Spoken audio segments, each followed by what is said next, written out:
መለኮት ተቀላቅሎ ነው? ኧረ አልተቀላቀለም። እሺ ሰውና መለኮት ተቃይረው ነው? ኧረ እንደዛ የሚባል የለም። እሺ ለምሳሌ ቃል ስጋ ሲሆን ቃልነቱ ጠፍቷል? አልጠፋም። እሺ ስጋ ቃል ደግሞ ከቃል ጋር ሲሆን ስጋነቱ ጠፍቷል? አልጠፋም። እሺ ሰው ምንድን ነው የሆነው ታዲያ? ቃል ስጋ ሲሆን እንዴት ነው ቃል ስጋ የሆነው? ያ ቃል የነበረው መጀመሪያ የነበረው ልጅ አልነበር? በአባቱ እቅፍ የነበረው አንድ ልጅ አልነበረ? ልጅ ነበር መጀመሪያም። ምን ማለት ነው ልጅ ነበር መጀመሪያ ማለት? ይላላ በአንድ እቅፍ በአንድ ልጅ በአባቱ እቅፍ ያለው አንድ ልጁ ተረከልን ይላል የለ? ምን ማለት ነው ልጁ ነበር ማለት? እኮ ልጅ ነበር ነው ያኛው ልጅ። ምን ማለት ነው ያልኩህ ዘሪ? ምን ማለት ነው? ምን ማለት ነው ማለት ልጅ ነው እያልኩ ምን ማለት ነው? እንዴት? እሺ ክርስቶስ ስንት ልደት አሉት? ክርስቶስ ስንት ልደት አሉት? ልደት ማለት ከአብ አልተወለደም?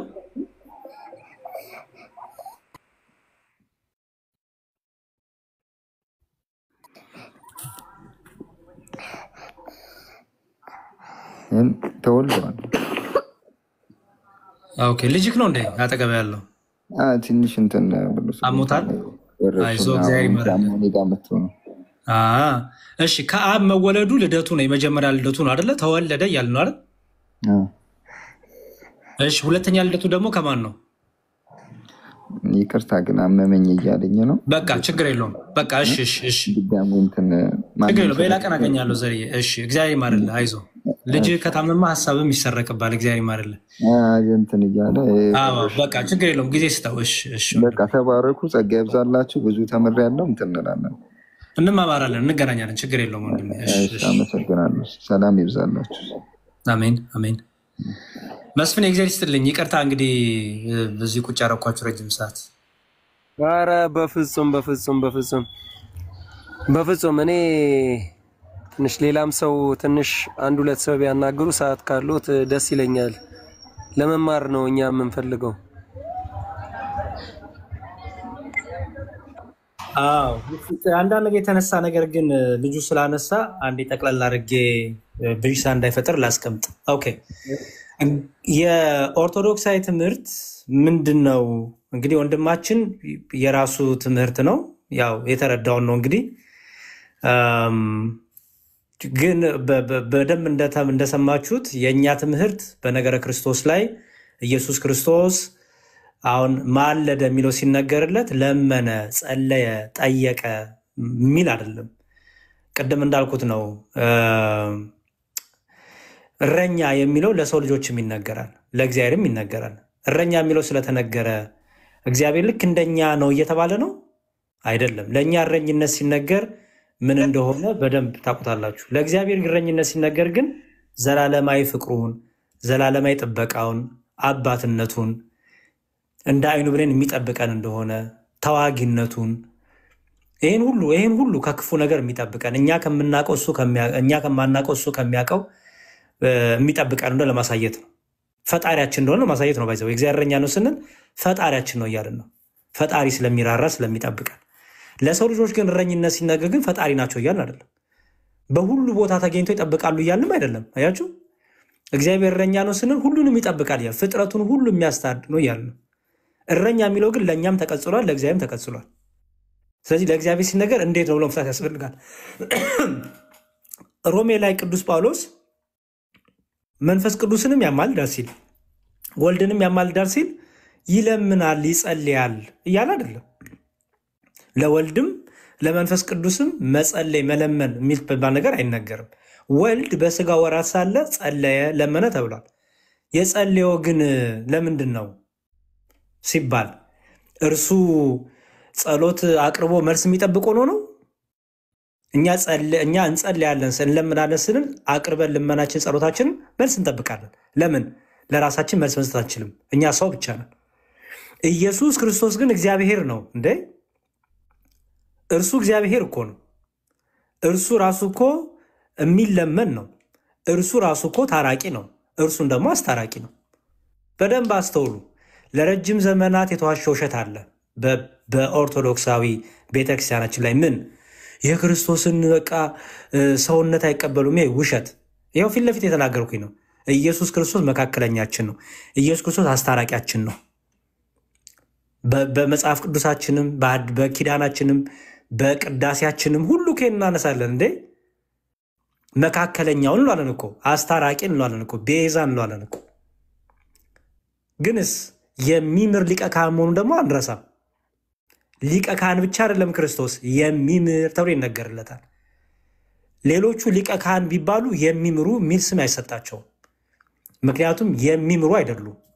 ሊቀ ካህን ብቻ ናቸው። ዛሴት ሊቀ ካህን ብቻ ናቸው ማለት ነው። መስዋዕት ያቀርባሉ፣ ይቆማሉ፣ ይጠብቃሉ መልስ እስኪመጣ ድረስ። ስለ ራሳቸው ማጥያት መስዋዕት ያቀርባሉ። ከዛ አቅርቦም አሁን መልስ ይጠብቃሉ። ስለ ህዝቡ ማጥያት መስዋዕት ያቀርባሉ፣ መልስ ይጠብቃሉ። ስለዚህ ምን ብቻ ናቸው? ሊቀ ካህን ብቻ ናቸው። ኢየሱስ ክርስቶስ ግን ምንድን ነው? የሚምር ሊቀ ካህን ነው። እኛና ፕሮቴስታንት የሚለየን መስመር ይሄ ነው።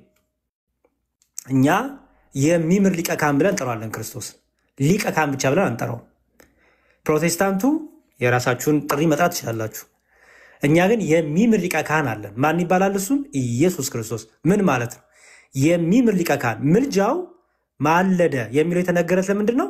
የሚምር ሊቀ ካህን የሚለው ለመናገር ነው። አለቀ እኮ ነው። ኢየሱስ ክርስቶስ ቅዱስ ማን ነው? ሮሜ 8:34 ላይ ያማልዳል ሲለው ምን እያለው ነው? የሚምር ሊቀ ካህን እያለው እኮ ነው። አያችሁ፣ ያማልዳል ብሎ ሊቀ ካህንነቱን ነገረን። ራሱ ደግሞ ክርስቶስ መሐሪም ነው። እንደ ብሉይ ኪዳን ካህናት እንደ ሌዋውያንና እንደ አሮን ምን ማድረግ አያስፈልግበትም። አቅርቦ የሚቆም አይደለም። አቅርቦ መልስ ይምጣ አይምጣ ወገቡ ላይ ገመድ ታስሮ የሚገባበት ሊቀ ካህን አይደለም ኢየሱስ ክርስቶስ። እርሱ የእግዚአብሔር ልጅ የሆነ እግዚአብሔር የሆነ ነው። በደሞ እኮ የሚለው ራሱ ታረቃችሁ እኮ ነው የሚለው። ራሱ እኮ ታራቂ ነው፣ ይቅር ባይ ነው ራሱ እኮ። ስለዚህ ምን ይባላል? የሚምር ሊቀ ካህን። በቃ ሮሜ 8:34 ባጭሩ የሚምር ሊቀ ካህን ነው የሚያሳያችሁ። ያው ራሱ መስዋዕት ነው፣ ራሱ መስዋዕት አቅራቢ ነው፣ ራሱ መስዋዕት ተቀባይ ነው፣ ራሱ አስታራቂ ነው፣ ራሱ ደግሞ ታራቂ ነው። ለምን? ከአብ እኩል ስልጣን አለው፣ ከመንፈስ ቅዱስ እኩል ስልጣን አለው። አብ ጸሎትን ይቀበላል፣ ወልድም ጸሎትን ይቀበላል፣ መንፈስ ቅዱስም ጸሎትን ይቀበላል። ለምን? በስልጣን በመለኮት በአገዛዝ አንድ አምላክ ስላለ። የአብ ሰሚነት የወልድም ናት፣ የወልድ ሰሚነት የመንፈስ ቅዱስም ናት። ስለዚህ ጸሎታችንን ለአብም ለወልድም ለመንፈስ ቅዱስም ለአንዱ መለኮት እናቀርባለን። ኢየሱስ ክርስቶስ ታዲያ እንደኛ ሰው ስለሆነ ምናችን እንለዋለን? መካከለኛችን እንለዋለን። ፍጹም ሰው ፍጹም አምላክ፣ በእግዚአብሔርና በሰው መካከል አንድ መካከለኛ አለ። እርሱም ማን ነው? ሰው የሆነው ኢየሱስ ክርስቶስ። ፕሮቴስታንት ወንድሞቻችን ይሄን ጥቅስ ጠቅሰው ጢሞቴዎስ ላይ ያለውን ይሄ አማላጅ ማለት አይደለም። ባይዘው እዛው እኮ ይናገራል። ሰው የሆነው ነው የሚለው በእግዚአብሔርና በሰው መካከል ምን የሆነው? ሰው የሆነው ደግሞ አንድ አለ። እሱ ማን ነው? ኢየሱስ ክርስቶስ። ስለዚህ እኛ እንደ ፕሮቴስታንቱ አማላጅ ያለ ነው አይደለም። የእናኛ የእናንተ አማላጅ ብቻ አይገናኝም አይልም። እኛ የሚምር ሊቀ ካህን ነው ኢየሱስ ክርስቶስ። የእናንተን የምትጠቅሱበትን አይነት ትምህርት የለንም። ኢየሱስ ክርስቶስ አማላጅ አይደለም። ኢየሱስ ክርስቶስ ግን ምንድን ነው? የሚምር ሊቀ ካህን ነው። ስለዚህ ዛሬም ድረስ ደግሞ ምን ይላል? ይቅር ይላል። ለምሳሌ እኛ በቤተክርስቲያን በአካሉ ላይ ያለ ነው ኃጢአት ብንሰራ ንስሐ ገብተን ክቡር ስጋውን ክቡር ደሙን በልተን ጠጥተን የዘላለም ሕይወትን እናገኛለን። ይኸው ክቡር ስጋውን ክቡር ደሙ ይቅር ይላል አይደለ? ይኸው ደሙን ክቡር ስጋውን ክቡር ደሙን እየበላን የጠጣን የዘላለም ሕይወትን እናገኛለን።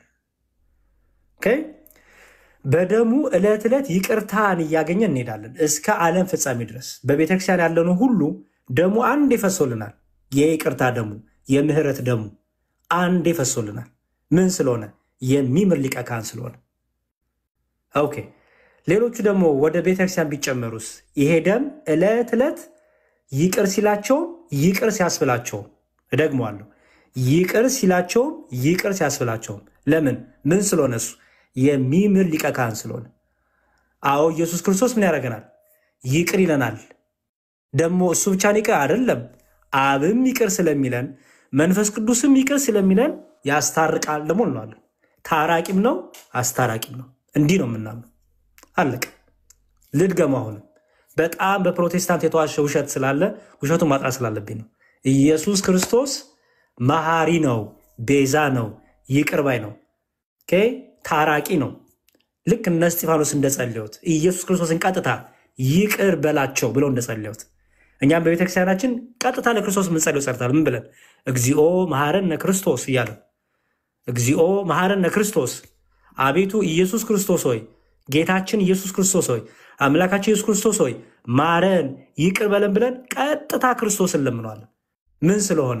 የሚለመን ስለሆነ፣ ይቅር ባይ ስለሆነ፣ ጸሎት ሰሚ ስለሆነ፣ ጸሎት ተቀባይ፣ ፍጥረት ሁሉ የሚለምነው ስለሆነ። ኦኬ ታዲያ የሚታረቅ እሱ ብቻ ነው አይደለም። ደግሞ አብም ይታረቃል፣ መንፈስ ቅዱስም ይታረቃል። ደግሞ ምን እንለዋለን? አስታራቂ ደግሞ እንለዋለን። ክርስቶስ ታራቂም ነው አስታራቂም ነው። የቤተክርስቲያናችን ንጹህ ትምህርት ነው። መለመን መጸለይ የሚባል ነገር በመንፈስ ቅዱስም የለም፣ በወልድም በኩል የለም። እንደዛ የሚባል ነገር የለም። ቅድም የሰማችሁት ወንድማችን አብ ወደ ወልድ ይጸልያል፣ በኋላ ላይ ደግሞ ቆየና ደግሞ ወደ ራሱም ይጸልያል። መንፈስ ቅዱስ ወደ ራሱም ይጸልያል፣ ወደ አብም ይጸልያል። እንደዚህ የተምታታ ትምህርት፣ ጥርት ያለ የነገረ ድነት ትምህርት ኦርቶዶክሳዊ ቤተክርስቲያን አለን። ስለዚህ ዛሬ ኢየሱስ ክርስቶስ ምን እያደረገ ነው? አሁን ክርስቶስ ምን እያደረገ ነው? ታራቂም ነው አስታራቂም ነው፣ ፈራጅም ነው። ባይዘወይ ምን ማለት ነው ፈራጅም ነው ስንል በክርስቶስ ባላመኑ አሁን ተፈርዶበታል አይደለም የሚለው።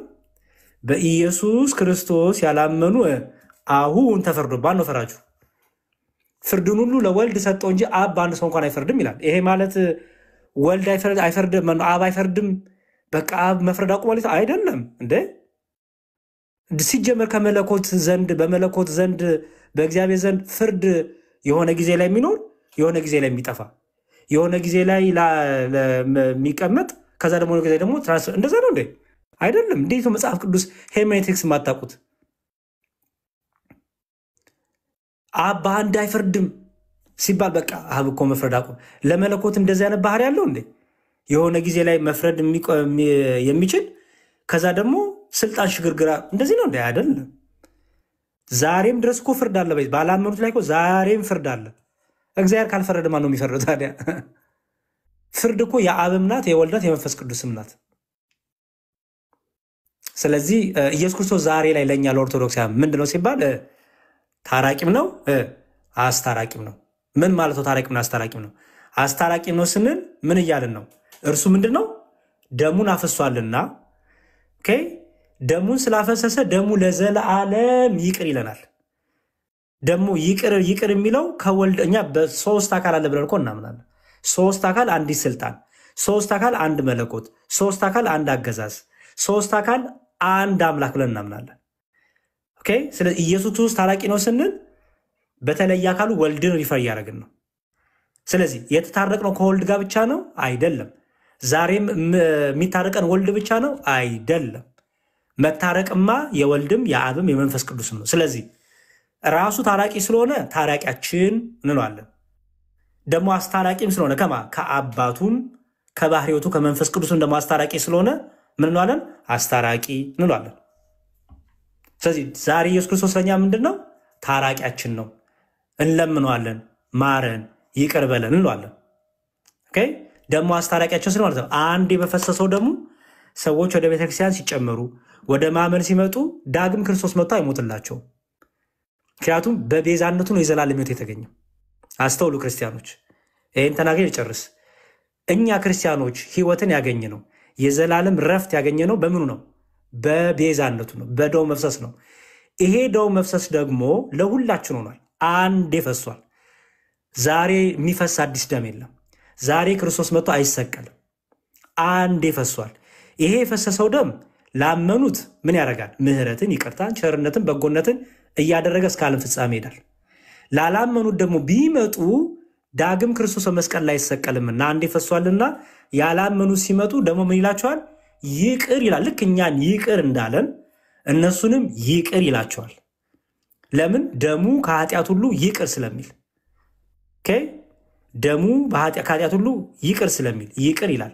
ይቅር ሲልስ ከራሱ ጋር ብቻ ነው አይደለም፣ ከአባቱም ከመንፈስ ቅዱስ ጋርም ደግሞ ምን ያደርጋል? ደሙ ይቅርታን ያስገኛል፣ ያስታርቃል ማለት። ይሄ ግን ምን ይባላል? ምልጃ አይደለም። ይሄ ምልጃ ተብሎ አይገለጽም። ይሄ ምልጃ አይደለም። ይቅር ባይ ነው። ፍቅሩን፣ ምህረቱን፣ ይቅርታውን ነው እየተናገርን ያለ ነው። እግዚአብሔር ይስጥልኝ መስፍኔ። በጣም ድንቅ አገላለጽ ነው ዲያቆንዬ። እግዚአብሔር ይስጥልኝ፣ ቃለ ሕይወት ያሰማልኝ። እግዚአብሔር የሐዋርያትን የነቢያትን ጸጋ ያድልልኝ። ያው ቃላቶች የሉኝም። ያው በዚህ ሰዓት ውስጥ ብዙ ነገር አውቀናል። እንዲያው ዲያቆንዬ አልፎ አልፎም ቢሆን ይኸው በመጣህበት ሰዓት ብዙ ነገር እያወቅን ነው፣ እየተማርን ነው፣ እግዚአብሔር እያስተማረን ነው። ያው ችል ባትለን ደስ ይለኛል። እግዚአብሔርን እውነቴን ነው በጣም ደስ ብሎኝ ነው የምሰማው እና አትጥፋብን። እግዚአብሔር ያክብርልን፣ ክበርልኝ ዲያቆን። አሜን አሜን። እግዚአብሔር ሁላችንም ያበርታን። መጥተዋል ዶክተር አትበሉኝ ብሎኛል። የአፌ ላይ ለምዶ መምህር ዘላለም እንኳን በሰላም መጡ። ያሬዶ እንዴት አለ? ተቸገርካ? በእናትህ አዎ በጣም ማርያምን በቃ ይፍቀዱልኝ የለመድኩትን። እንደዛ ሰው እንደዛ መነኩሴ እኮ መሆኔ ነው። አትማረኝ አትማረኝ እንደሚለው ማረኝ የሚል አዲስ ተምሮ አዎ ልክ ነው ልክ ነው። እኔ እኮ ያሬዲ ያው ብዙ ጊዜ ተናግሬ ነበረ። በመሀል ላይ ሲደክመኝ ነው የተውኩኝ። እኔ ወይ በዛም ሆነ በዚህ እኔ ያው ዘላለም ነኝ፣ ምንም ችግር የለውም። በጣም እየገፋፋችሁኝ ነው የሆነ ነገር እንዲይዝ ማለት ነውና እንግዲህ እግዚአብሔር ቢፈቅድ ይሆናል ሁሉም ነገር ብዬ አስባለሁ። ቃለ ሕይወት ያሰማልን ያሬዲ፣ ቃለ ሕይወት ያሰማልን። የጎደለ በቤት የተሳሳትኩትም ካለ ያርሙና ያስተምሩን። እግዚአብሔር ይስጥልኝ። ጭራሽ ማለት ነው። መልካም መልካም። ምናልባት ግን ይቅርታና ወንድሜ መዝሙር በቅድሚያ ቃለ ሕይወት ያሰማልን፣ በመንፈስ ጸጋ ይጠብቅልን። ከፍ ወዳለው ማዕረግም አምላከ ቅዱሳን እግዚአብሔር እንደ ቸርነቱ ያደርስልን። እንደው ትንሽ ነገር ዳሰስ ቢያደርጉ ብዬ አንድ ነገር አስቤ ነበር። እንደው ማላደክሞት ከሆነ እንደው እሷን ቢያነሱ ደስ ይለኛል። እንደው ለሁላችንም እንዲሆን ብዬ ነበር። መምህር ዘላለም ይቀጥሉ። እኔም ያው ወደ ስራ መመለስ ስላለብኝ ለዛ ነው አጠቃላይ ሄዱት ያልኩት የነበረው። በጣም ይቅርታ። አንድ ቻን ገብቶ ነበር ዲያቆንዬ ቢያናግሩት እንደማለት ስላሉ ችግር የለውም። መምህር ዘላለም ስላሉ እሳቸው ከእሳቸው ጋር መቀጠል አንድ ምንጭ ነን። ስለዚህ ከእሳቸው ጋር መቀጠል ይችላል። አይ የኛን አሉ ምናምን እያለ ነበር እና የሚጽፉት እሱን እንትን እንድትለው ብዬ ነው ዲያቆንዬ። እሺ ቻን ወይ መስሙር ሰላም ብያለሁ። በመጀመሪያ ሰላም ላንተ ይሁን። እግዚአብሔር ይመስገን። እንደት ነህ? አለን። ምን ብለህ ጽፈህ ነው የገባኸው? አይ ምንድን ነበር ያልኩት? ጠፋብኝ። የእናንተና የኛ ትምህርት አንድ ነው እንዴ? በክርስቶስ ነገረ ድነት ዙሪያ ያው የምንለያይባቸው ነገሮች አሉ። አሁን ባነሳሁት ላይ ብቻ ነው የምልህ። ሮሜ 8:34 እኛ ስንፈታውና እናንተ ስትፈቱት አንድ ነው? ይቀራረባልን? አሁን ለሰብ ባነሳው ላይ አንዴ ባቀረበው መስዋዕትነት ላይ ዘላለም እያስታረቀን ይኖራል አልኩ። እሱም እኛም እንደዛ እንትን እንላለን። ትምህርት እኮ ይቀራረባል። የክርስቶስ ቤተክርስቲያን የአምላካችን ክርስቶስ ቤተክርስቲያን አንድ ይቻል በይቀራረባል የሚባል ህብረት የለም። ታውቃለህ? ይቀራረባልና እስቲ ቆይ ህብረት እናድርግ የሚባል ነገር የለም። ትምህርታችንማ ልዩነት ስላለው ነው ያልተቀራረብ ነው። የሚቀራረብ ትምህርት እኔ ብጠይቀኝ ይቀራረባል አለ። ምንም የሚቀራረብ ትምህርት የለንም። ምክንያቱም ለምሳሌ አንተ ኢየሱስ ክርስቶስን አሁን ክርስቶስ ይፈርዳል መልስልኝ። አሁን ላይ አይፈርድም፣ ፈራጅ ነው። ግን አሁን ላይ አይፈርድም። በቃ አየህ። ስለዚህ እንኳን ልንቀራረብ ፈጽሞ ኤክስትሪም በጣም ትልቅ ልዩነት ያለን ሰዎች ነን። ለምሳሌ በክርስቶስ ባላመን አሁን ተፈርዶበታል ይላል። ማን ነው የሚፈርድበት? እኮ በፍርድ ውስጥ ነው ያለው ነው። ማን ነው የሚፈርድበት? ማውጫችን ክርስቶስ ኢየሱስ ስለሆነ በክርስቶስ ኢየሱስ ያልሆነ ደግሞ አሁንም ስቲል በፍርድ ውስጥ ነው። ማን ነው የሚፈርድበት? ኢየሱስ ነው የሚፈርድበት። በመጨረሻው ላይ ፍርዱን ተቀብሎ ወደ ገሃነም ይገባል። አንድ ሰው ሳያምን ቢሞት የት ነው የሚገባው? ሲኦል ነው የሚገባው። ማን የፈረደበት ሲኦል እንዲገባ? በክርስቶስ ኢየሱስ ባለማመኑ ያን ጊዜም በፍርድ ውስጥ ስለሆነ በእንትን ነው የሚገባው። እኮ ማን የፈረደበት? መቼም ሳይፈረድብህ ሲኦል አትገባም አይደል እኮ ባለማመኑ ነው እኮ። ማን የፈረደበት? ማን የፈረደበት ነው? በፍርድ ውስጥ ኢየሱስ ነው። ሲኦልም መክተት ስልጣን ያለው ወደ ሲኦልም ወደ ገነትም መክተት ስልጣን ያለው ማን ነው? እግዚአብሔር ነው ስልጣን ያለው። በቃ ስለዚህ ወደ ሲኦል እቺ ነፍስ ስትሄድ ባለማመኗ በፍርድ ውስጥ የሆነችው ነፍስ ባለማመኗ ተፈርዶባታል አይደል? ተፈርዶባታል። ስለዚህ ወደ ሲኦል ያስገባት ማን ነው በስልጣኑ? እግዚአብሔር። ስለዚህ ፈራጅ ማን ነው ማለት ነው? እግዚአብሔርማ ፈራጅ ነው፣ ግን አሁን ላይ የኔ ፖይንት አሁን ላይ የፈረደ አይደለም ነው። በምሕረት ዘመን ነው በክርስቶስ ኢየሱስ ውስጥ ያሉት ደግሞ አሁንም በፍርድ ውስጥ ስለሆኑ ከፍርድ ማምለጫችን ከፍርድ መውጫችን በኢየሱስ ነው ነው። እኔ እሱን እኮ አይደለም የጠየኩህ እኮ። አንድ ሰው ሳያምን ቢሞት ሲኦል ይገባል አልከኝ አይደል? ወደ ንስሐ ቢመለስማ በይቅርታ ሊመለስ ከሱ ሊፈታ የታመነ አምላክ አለው፣ ችግር የለውም። ግን ሳያምን ቢሞት ግን ለሲኦል ኦልሬዲ ተፈርዶበታል አይደል? ኦልሬዲ በፍርድ ውስጥ ነበር እንጂ ተፈርዶበት እኮ አይደለም የሚገባው። በፍርድ ውስጥ ነበር። የፍርዱ ስልጣን ማን ነው? የፍርዱ ስልጣን ማን ነው? የእግዚአብሔር ነው። እሱ እግዚአብሔር የምትለው ማንን ነው? ነጥለክ ነው ወልድ አይደለም? አይደለም እግዚአብሔር ስለ አብ ወልድ መንፈስ ቅዱስን እያልኩ ነው። በቃ ስለዚህ ያቺ ያላመነች ነፍስ ብታምን ይቅር ሊላት አብ ወልድ መንፈስ ቅዱስ የታመነ አምላክ ነው አይደል?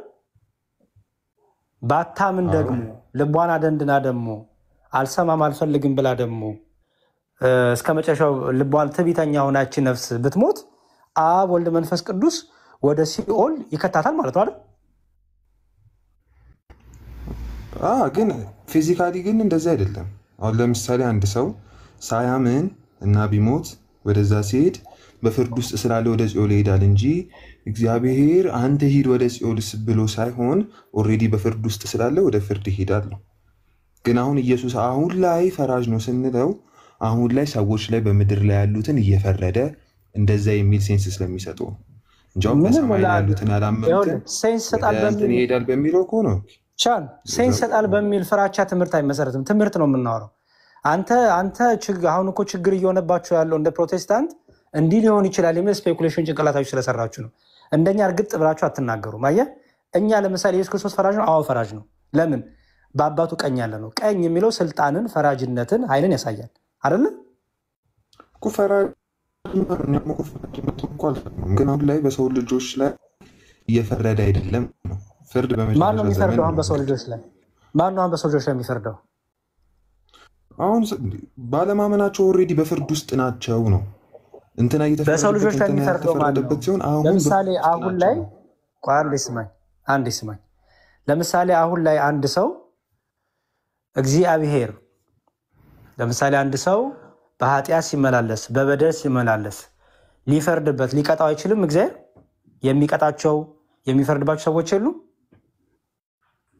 እዚህ ምድር ላይ ያሉ። ታዲያ ስለማን ስለ ሰው እኮ ነው የምናወራው። እንደዛው ማን ነው የሚፈርደው? አሁን ፈረደ ስትል መፍረድ የሚለውን ስልጣን ለማን ነው የምትናገረው?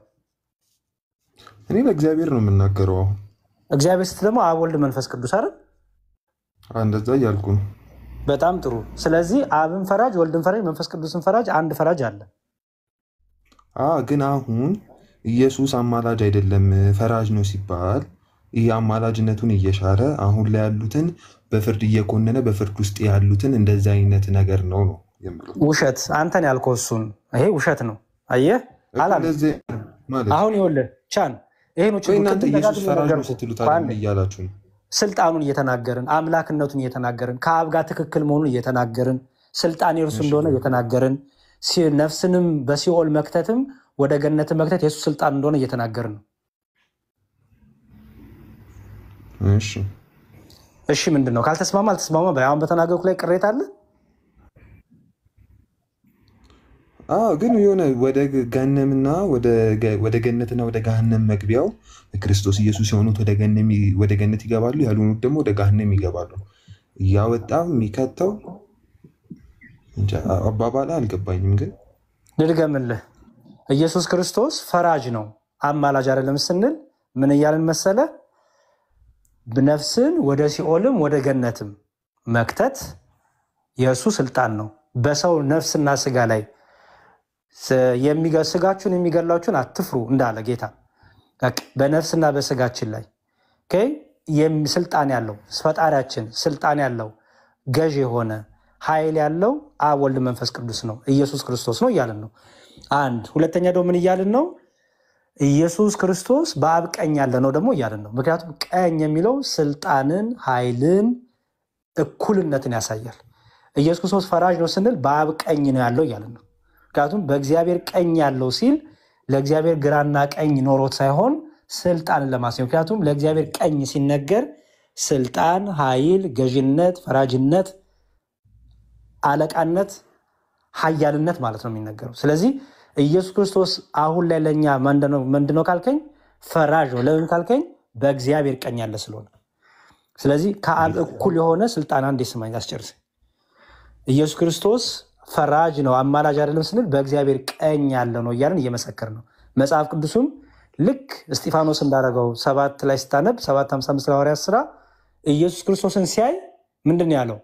የሁለት ጥያቄ ጠየቀ። አንደኛ እኔን ነፍሴን ምን በላት ተቀበላት። አየህ፣ ነፍሴን ተቀበላት። ቀጥሎ ደግሞ እነሱን ደግሞ ምን በላቸው ይቅር በላቸው። ይሄ ምን ያሳያል? በእግዚአብሔር ቀኝ ያለው እርሱ ፈራጅ ስልጣን ፈራጅ ነው ስንል ኃጢአትም ይቅር ባይ ነው፣ ነፍስንም ተቀባይ ነው እያለን ነው። ፈራጅ ነው ስንል በቅዱሳኑ ላይ ደግሞ በደልን ኃጢአትን የሚያደርሱትን ክፋትን የሚያደርሱትን ተንኮለኞችን፣ አስመተኞችን፣ መተተኞችን፣ ስርማሾችን ግብረ ሰዶማያንን እንደዚህ በኃጢአት በጭምልቅልቅ ባለ ህይወት በሰይጣን ታስረው ለሰይጣን ተገዝተው ሰይጣን አምላካችን ነው ብለው ለሚሰግዱ እግዚአብሔርን ለሚያቃሉ ደግሞ እርሱ ደግሞ ምንድን ነው? ፈራጅ ነው። ለምን? በእግዚአብሔር ቀኝ ያለ ስለሆነ። ቢጸጸቱ ደግሞ የሚምር ደግሞ ነው፣ የሚቀበል ነው፣ መሐሪም ነው፣ ፈራጅም ነው። ይህን እያልን ነው።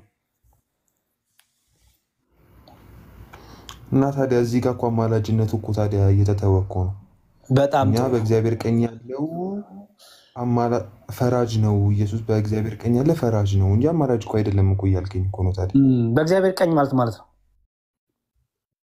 አሁን ስልጣን ማለት ነው። በእግዚአብሔር ቀኝ ማለት ስልጣን በመለኮታዊ ኃይል ከፍ ብሎ መቀመጥ ስልጣንን ነው የሚያሳየው። ስልጣን ማለት ነው ፈራጅነት ማለት አይደለም እኮ። ፈራጅነት እኮ አለው። አንዴ ፈራጅነት ነው አይደለ?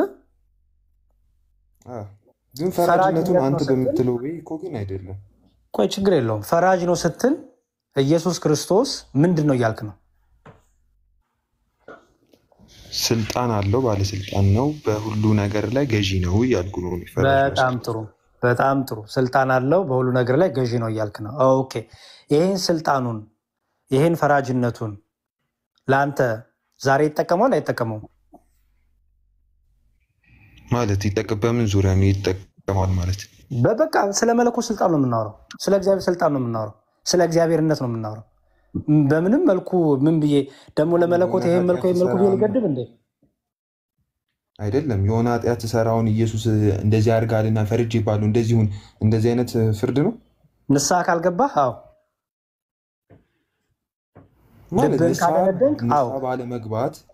ንስሐ ባለመግባት ህይወት ውስጥማ በዛ ጸንቼ ከቆየው በመጨረሻ ላይ ይፈረድብኛል። ለምን? ከቃሉ ተላልፌያለሁ። አሁን ግን የሆነ ኃጢአትን ስሰራ ኢሚዲየትሊ ኢየሱስ አክሽን ይወስዳል እያልከኝ ነው? እንደዛ ነው አላልኩም። አንተ ነው ያልከው። እያልከኝ ነው። ለምን ትላለህ? ለምን ተዋሻለህ? አላልኩም። ካልገባህ አልገባኝም በል። እያልከኝ ነው አትበል። ውሸት ነው የሚሆን። ውሸታም ነው የምትባለው። አላልኩማ። እኔ ያልኩት ምንድን ነው? ንስሐ ባትገባ ትቆረጣለህ ከግንዱ ላይ። ኦኬ። ለምሳሌ በምድር ላይ ሆነ ፍሬ ካላፈራ ትቆርጣለህ አትቆረጥም? እንደዛ አይደለም ነው እንዴ? ወደ ሌላ እየገባን ነው። መቆረጥ ማለት እኮ ፈራጅነት ነው የሚያሳየው። መቆረጥ የሚለው ስልጣንን ነው የሚያሳየው።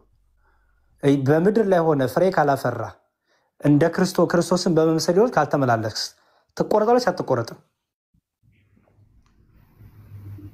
ማለት መጀመሪያም እኮ ግንድ አልነበርክም ማለት ነው። ወይ ጉድ! ግንድ ካልነበርክ ትቆረጣለህ የሚለው ኮንሰፕት ለምን መጣ ወንድሜ? እየተናገርኩ ያለሁት አይደለም። በክርስቶስ ኢየሱስ ሆነ እውነተኛ ቅርንጫፎች በክርስቶስ ላይ የሆኑት ፍሬን ያፈራሉ። ፍሬ ካልሆንክ ማፍራት ትቆረጣለህ አይደለም። መጀመሪያ ስለሆንኩ ነው የማፈራው።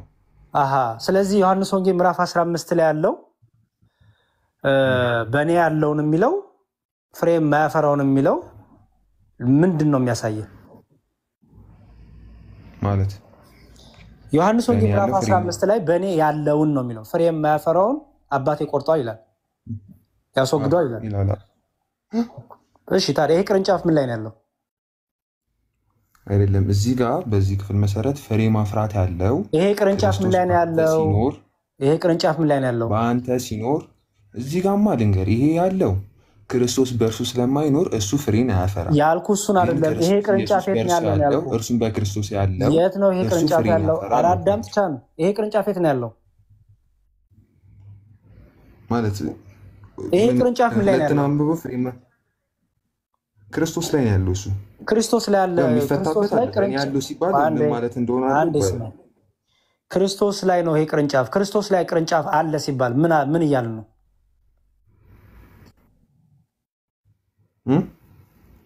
ክርስቶስ ላይ ነው ይሄ ቅርንጫፍ ሲባል ክርስቶስ ላይ ቅርንጫፍ ነው ሲባል ምንድን ነው እያለ ነው? በዚህ ክፍል ከሆነ ክርስቶስ በእርሱ ያልኖረ ሰው ነው እያለ ነው። እዚህ ክፍል ላይ የጠየቁ ጥያቄ ስማኝ። ክርስቶስ ላይ ቻን ከ13 ላይ ጀመረ ከቁጥር 1 ነው የሚጀምረው አይደለም። እኔ አንድ ቁጥር ምዕራፍ 15 ቁጥር 1 ላይ ነው ያለሁት። ከ13 ላይ አይደለም ያለው። ታስተው የሚጀምረው ከቁጥር 1 ነው የሚጀምረው። ከቁጥር 1 ነው የሚጀምረው። የዮሐንስ ወንጌል ምዕራፍ 15 ቁጥር 1 ነው እያወራ ያለሁት። የዮሐንስ ወንጌል ምዕራፍ 15 ቁጥር 1 ላይ በእኔ ያለውን ቅርንጫፍ ይላል። ቅርንጫፉ በክርስቶስ ነው ማለት ነው። በዚህ ክፍል ላይ ከሆነ ክርስቶስ በእርሱ የማይኖር እውነተኛ ያልሆነ ክርስቲያን ማለት ነው። የጠየኩ አሁንም እሱን አይደለም የጠየኩ። አንድ ቅርንጫፍ በክርስቶስ ላይ ነው ሲባል ምን ማለት ነው? እዚህ ክፍል ላይ ከሆነ እውነተኛ አማኝ ያልሆነ እውነተኛ እኔ እሱን አልጠየኩህም። የጠየኩ አንድ ቅርንጫፍ በክርስቶስ ላይ ነው ሲባል ምን ማለት ነው? ኦኬ ከዚህ ክፍል ከወጣ እዚህ ክፍል ላይ ቆመ የማታወረኝ ከሆነ ቻን ለመጨረሻ ነው ወንድሜ። በጣም ጊዜን አጣብቤ ነው። ስማኝ በጣም ብዙ ጊዜ በጣም እድሜ ያባከንክ ነው። ስለዚህ ስማኝ፣ የጠየቁ ጥያቄ አንድ ቅርንጫፍ በክርስቶስ ላይ ነው ሲባል ምን ማለት ነው? በቃ ይሄ መልስልኝ። አንተ በክርስቶስ ያለ ቅርንጫፍ ነው ወይስ አይደለም? እኔማ ነኝ። ምን ማለት ነው? ክርስቶስ ያለው ቅርንጫፍ ነኝ ስትለኝ ምንድን ነኝ እያልክ ነው? ከዚህ ክፍል ከወጣን የክርስቶስ አማኝ ነኝ እያልኩ ነው። ቻን እባክህ ለመጨረሻ ጊዜ እንደ ትልቅ ሰው ላናግርህ። ክፍሉን እርሳው። የጠየቁ ጥያቄ አሁን ጀነራል ላይ እርሳው፣ ችግር የለውም። ከዛ ወደ ክፍሉ ስለምንመጣ ማለት ነው። ይሄን ከመለስክልኝ በኋላ በክርስቶስ ላይ ቅርንጫፍ ነኝ ስትል ማለት ነው? በክርስቶስ ኢየሱስ አምናለሁ እያልኩ ነው። የዳንክ ነህ ማለት ነው? አምናለሁ፣ ድኛለሁ። ስለዚህ ወደ ቅርንጫፉ ለመጣበቅ የዳነ ሰው ነው እንጂ የሚጣበቀው ክርስቶስ ላይ ያለ ቅርንጫፍ የሚኮነው የዳነ ነው አይደለ? ያልዳነ አይደለም አይደል? ጀነራሊ ስፔሲፊክ ያለ እንዴ ወደ ክርስቶስ ላይ ቅርንጫፍ ያልሆነ ሰው ይድናል ሲጀምር? አይሆንም። ስለዚህ ክርስቶስ ላይ ቅርንጫፉ ስላለ ለቅርንጫፉ ምን ሆኖለታል ማለት ነው? መዳን ሆኖለታል አይደል? ስለዚህ በክርስቶስ ላይ አንድ ቅርንጫፍ አለ ሲባል ድኗል ማለት ነው አይደል? ጀነራሊ ቃየ ነው ይስ እሺ ስፔሲፊክሊ ካት አልገባኝም። ምንድነው ጀነራሊ ስፔሲፊክሊ ኤውና እሺ ስፔሲፊክሊ በክርስቶስ ላይ ቅርንጫፍ እዚህ ክፍል ላይ ካየው ልክ አይደለም። እኔን ተወኝ ቻን፣ እኔ አሁንም ገና ነኝ አልመጣሁም እሱ ጋር። አንድ ቅርንጫፍ በክርስቶስ ላይ እሺ ካልመጣሽ ሳይሆን ድኗል ይባላል አይባልም? በጣም ጥሩ። ክርስቶስ ላይ ከሆነ ቅርንጫፉ ድኗል ወይስ አልዳነም? ምን አልከኝ? ቅርንጫፉ ክርስቶስ ላይ ነው ከተባለ ግንዱ ላይ ጣብቋ ከተባለ ድኗል አልዳነም? ኢየሱስም በእርሱ ሲኖር ያ ሰውዬ ድኗል። በጣም ጥሩ። መዳን ያለው በዛ ስለሆነ በጣም ጥሩ። ዮሐንስ ወንጌል ምዕራፍ 15 ላይ ልምጣ። ዮሐንስ ወንጌል ምዕራፍ 15 ላይ ይሄ ቅርንጫፍ የት ላይ ነው ያለው? ክርስቶስ ላይ ነው ያለው።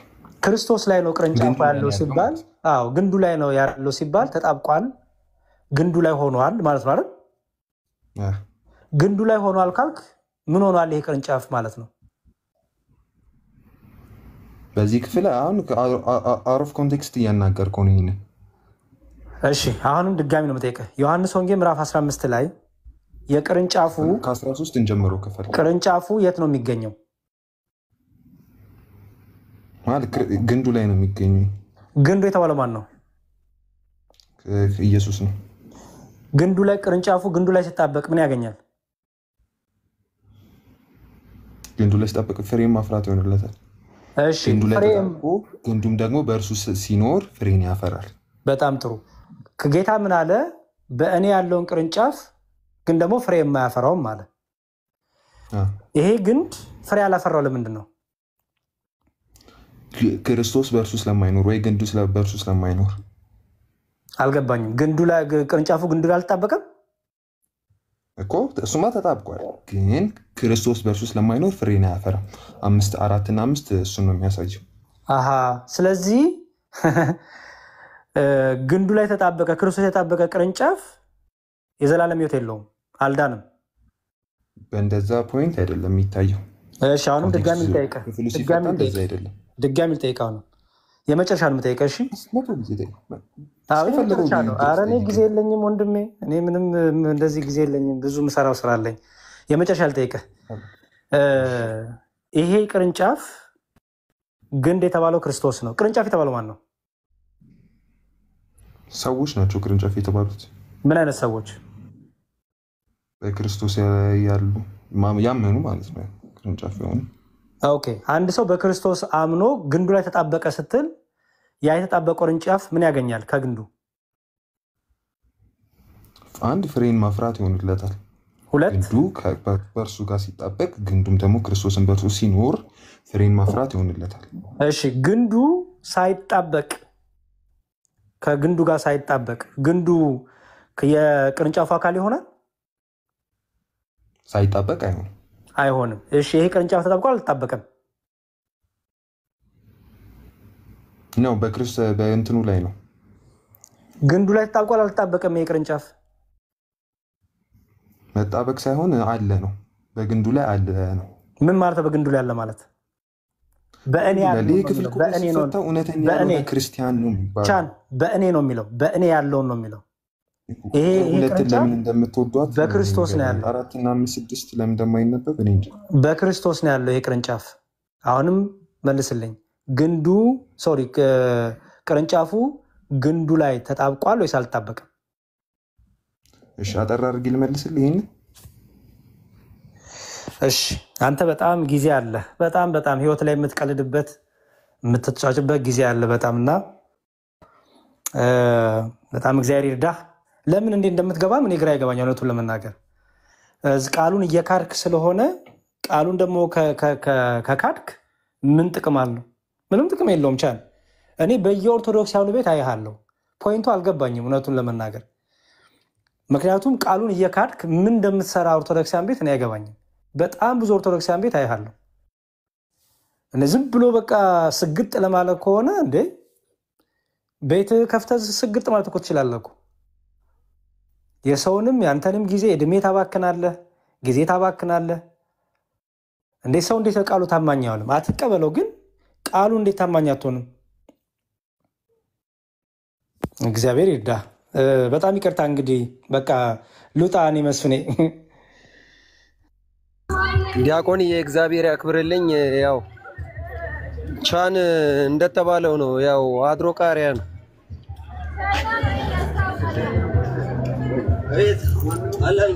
እና እግዚአብሔር ይስጥልን፣ እግዚአብሔር ያክብርልን ዲያቆንዬ። እሺ ያው ዶክተር መምህር ዘላለም ሳሉ ይቀጥሉ። ወደ ጉዳይ ልመለስ። እንግዲህ ወደፊት እስቲ መዳን ይታጣል አይታጣም በሚለው ላይ እናወራለን። እኛ እንደ ፕሮቴስታንቶቹ ካልቪኒስት አይደለንም።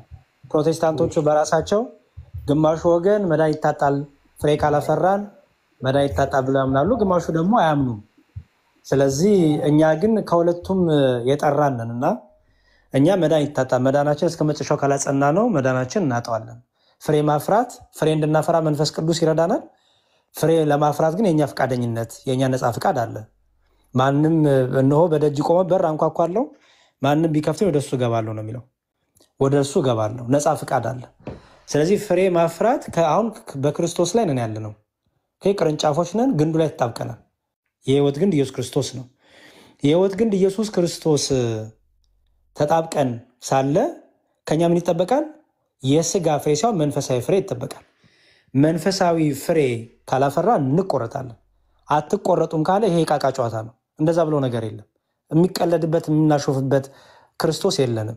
ክርስቶስን በመምሰል ህይወት አንድ ክርስቲያን መመላለስ አለበት። ትጉ መሆን አለበት። ሰነፍ መሆን የለበትም። ዳተኛ መሆን የለበትም። ተስፋው እስኪፈጸም ድረስ ዳተኝነትን ትተን በርቱ ነው የሚለው። በክርስቶስ ያመኑ ሰዎች እስከ መጨረሻው መጽናት አለባቸው።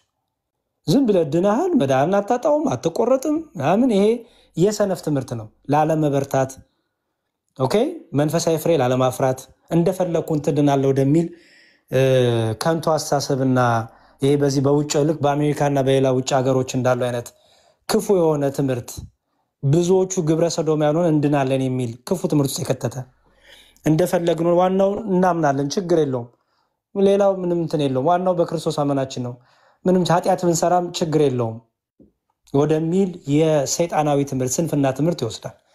እኛ ግን ሐዋርያቱ እንዳስተማሩን ምን ብለን እናምናለን? እስከ መጨረሻ ጸና ቢኖር እርሱ ይድናል። እስከ መጨረሻ ጸና ቢኖር እርሱ ይድናል። ቅዱስ ጳውሎስ እንዳለው ነው እያንዳንዳችሁ መዳናችሁን ፈጽሙ ይላል። ስለዚህ መዳንን እንፈጽማለን። የስንፍናን ትምህርት አንቀበልም። ሰነፎች በዚህ በውጭ ሀገር እንዴት አድርገው መስቀልቅላቸው እንደወጣ ፕሮቴስታንቱ ቸርች ግማሹ ሱፐርማርኬት ግማሹ እኛው እየገዛን ያ ሁሉ ቸርች እየተዘጋ ያለው በዚህ አይነት ስሁት በሆነ ትምህርት ነው እና እግዚአብሔር ይርዳን። መምህር ዘላለም ይቀጥሉ። አመሰግናለሁ ሁላችሁንም። እሺ ያሬዶ እግዚአብሔር በነገር ሁሉ ይጠብቅ ይርዳ። መልካም የሥራ ጊዜ ይሆነልህ። ቃለ ሕይወት ያሰማልን። የሐዋርያትን የመምህራንን በረከት ያደለልን። እናመሰግናለን። እኔ ግን ለዘመናት የቆየህልህ መጨረሻ ላይ ወደዚህ እየወሰደ እንደሆነ ገብቶኛልና ትክክል ግን ሊሆን አይችልም እንደዚህ አይነት ነገር እልህ ነው። በነገራችን ላይ መስፍኔ አሁን በጣም እየተከራከርክ ስትመጣ ክርክር ራሱ መንፈሳዊ ነገር ሳይሆን ስጋዊ ስለሆነ ኦኬ የስጋ ፍቃድን የሚያደርጉ ሰዎች ደግሞ እልህ አስጨራሽ የሆነ ክርክርን ይከራከራሉ። ጸሐፍት ፈሪሳውያን እንኳን ሳይቀርቁ ከክርስቶስ ጋር ይከራከሩ ነበር። ኦኬ ድንጋይ ወስዶ እኮ ለመውገር ሞክሯል ሁለት ጊዜ። የሚገርማቸው ነገር በተለይ እዚህ ዮሐንስ ወንጌል ምዕራፍ 10 ላይ ምን የሚል ቃል አለ? ኢየሱስ ክርስቶስ ይኸውልህ እኔና አብ አንድ ነን ባለ ጊዜ ይላል ሊወግሩት ደግሞ ድንጋይን አነሱ ይላል። የሚገርማቸው ነገር ደግሞ ለሁለተኛ ጊዜ በፊትም ሞክሮ ስለነበረ ማለት ነው እስከ መውገር ይሄዳሉ። የእስጢፋኖስን ሰማዕትነት ብትመለከቱ እንደውም ጥርሳቸውን ምንድነው ነክሶ አይናቸውን ጨፍኖ ሄዱበት ነው የሚለው። አይምሮን ይነጥቃል ክርክር። በነገራችን ላይ አሁን ዮሐንስ 15 በጣም ግልጽ የሆነ አማርኛ የሚችል ሰው ሁሉ ሊረዳው የሚችል በእኔ ያለው ማለት በክርስቶስ ያለ ማለት አንድ ሰው ሳይድን በክርስቶስ መሆን አይችልም። አንድ ሰው ክርስቲያን ሳይሆን በክርስቶስ መሆን አይችልም። በእምነት በርነት በምስጥራት በኩል የቤተ ክርስቲያን አባል የክርስቶስ አካል ካልሆነ በእኔ መባል አይችልም። አያችሁ እኔ በእርሱ እርሱም በእኔ ይሆናል የሚለው ዮሐንስ ወንጌል ምዕራፍ 6 ይሄ ነው። ስለዚህ በክርስቶስ ሆኖ አንድ ሰው ፍሬ የማያፈራ ከሆነ ይቆረጣል ነው። በቃ እኮ ይሄ ግልጽ አማርኛ እኮ ነው። ለምንድን ነው አንዴዚህ የምንወስደው? ኦኬ ስለዚህ ፍሬ ላለማፍራት የዘጋ አይምሮ ይዘን ፍሬ አፍሩ የሚለውን የመጽሐፍ ቅዱስ ክፍልን የምንበርስ የምንቃወም ከሆነ አደገኛ ነው። በነገራችን ላይ የእግዚአብሔርን ቃል መቃወም ኦኬ ቃሉን አለመቀበል ብቻ እንዳይመስል ንባቡን አለመቀበል እንዳይመስላችሁ ሐሳቡን ነው ዲስቶርት ነው የሚያደርጉት በነገራችን ላይ ኦኬ ከዛ የተነሳ እስከ መቼ ድረስ መጽሐፍ ቅዱስን እንደዚህ ዲስቶርት እያደረጋችሁ እንደምትቀጥሉ እኔ አላውቅም። ይሄ ግልጽ ነው በነገራችን ላይ ዮሐንስ 15 ግልጽ የሆነ የመጽሐፍ ቅዱስ ክፍል ነው። አሁንም እንናገራለን። የሚሰማ ጆሮ ያለው መስማትን ይስማ። በክርስቶስ ቤዛነት አንድ ሰው ከዳነ በኋላ ድህነቱን ካልጠበቀ ፍሬ የማያፈራ ከሆነ ይቆረጣል። በቃ ይህንን ማወቅ አለባችሁ። ግን ብቻችንን አይደለንም። ደግሞ መረዳት ያለባችሁ ነገር መንፈስ ቅዱስ ከኛ ጋር አለ፣ ጸጋ እግዚአብሔር ከኛ ጋር አለ። ፊልጵስዩስ 2:12 ላይ እንደተቀመጠ በመፍራትና በመንቀጥቀጥ የራሳችሁ መዳን ፈጽሙ ካለ በኋላ በጎ ነገርን ይላል መሻትንም መፈለግንም በእናንተ የሚሰራ እግዚአብሔር ነውና ይላል። ተመልከቱ። ስለዚህ እኛና እግዚአብሔር ምን እንላለን ማለት ነው? አብረን ለህይወት እንሰራለን ማለት ነው። አብረን ለህይወት እንሰራለን። ኦኬ፣ የሚሞግት ሰው ካለ ገብቶ መሞገት ነው እንጂ ኮሜንት ላይ ኔጌቲቭ ነገር ምናምን መጻፉ አስፈላጊ አይደለም። እኔ እንደዚህ ነገር መቅረት አለበት። ግን አንዳንድ ጊዜ ሳትፈልጉ ሆት ትሆናላችሁ። ግልጽ የሆነ የመጽሐፍ ቅዱስን ክፍል ሰው ሲክድ በጣም አስቸጋሪ ስለሆነ ነውና ለነበረን ጊዜ የአምላካችን ስም የተመሰገነ ይሁን። መስፍኔ አለ እንደ ሌላ ፕሮቴስታንት እዚህ ውስጥ መምህር እንኳን ደህና መጡ ብያለሁኝ።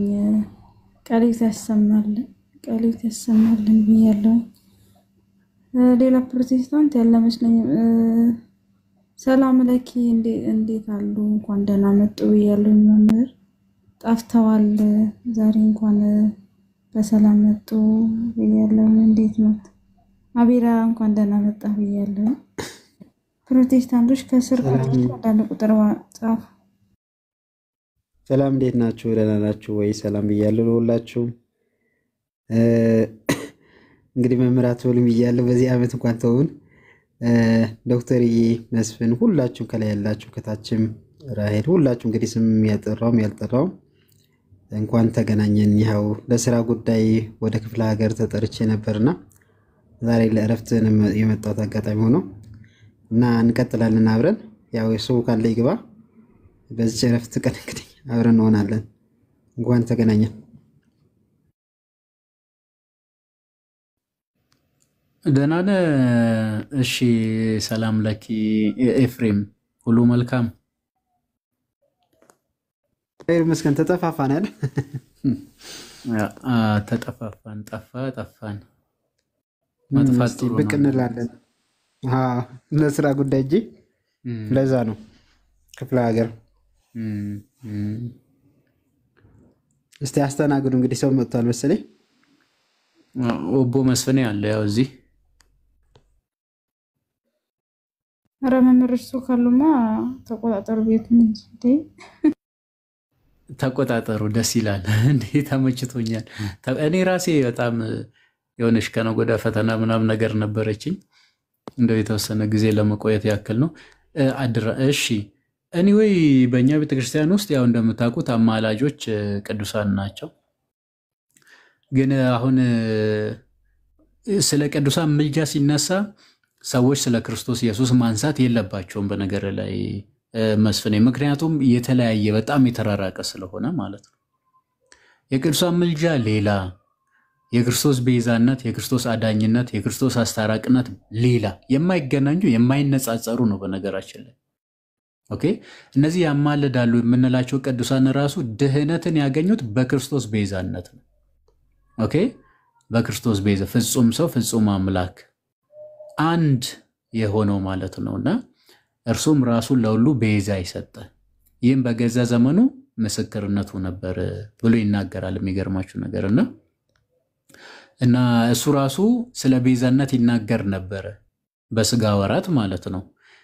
እኛ የቅዱሳን ምልጃ ስንል ግን ምን ማለት ነው? ምልጃ መሰረታዊ ትርጉሙ ምንድነው? አንዱ ስለሌላው መለመን፣ አንዱ ስለሌላው መጸለይ ማለት ነው። ስለሌላ የሚደረግ ልመና፣ ስለሌላ የሚቀርብ ጸሎት ማለት እርሱ ምልጃ ይባላል። ይሄ የመጽሐፍ ቅዱስ መዝገበ ቃላት ላይ እኮ አለ እኮ። ኢቭን ምልጃ በሶስት መንገድ እኮ መተንተን ይቻላል። ለምሳሌ አማላጅ፣ አማላጅነት፣ ምልጃ የሚባሉትን በሶስት ማየት ይቻላል። ምልጃ ማለት በእግዚአብሔር ፊት የተወደደ ጸሎት ማለት ነው።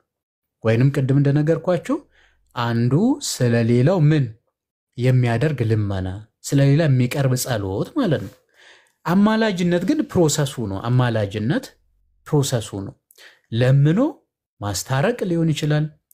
የተራራቁትን ማቅረብ፣ ማቀራረብ፣ ማስማማት ሊሆን ይችላል አማላጅነት። ኦኬ ኢትስ ኤ ፕሮሰስ። ኦኬ ሌላ ደግሞ አማላጅ ነው። አማላጅ የሚለምነው አካል ነው።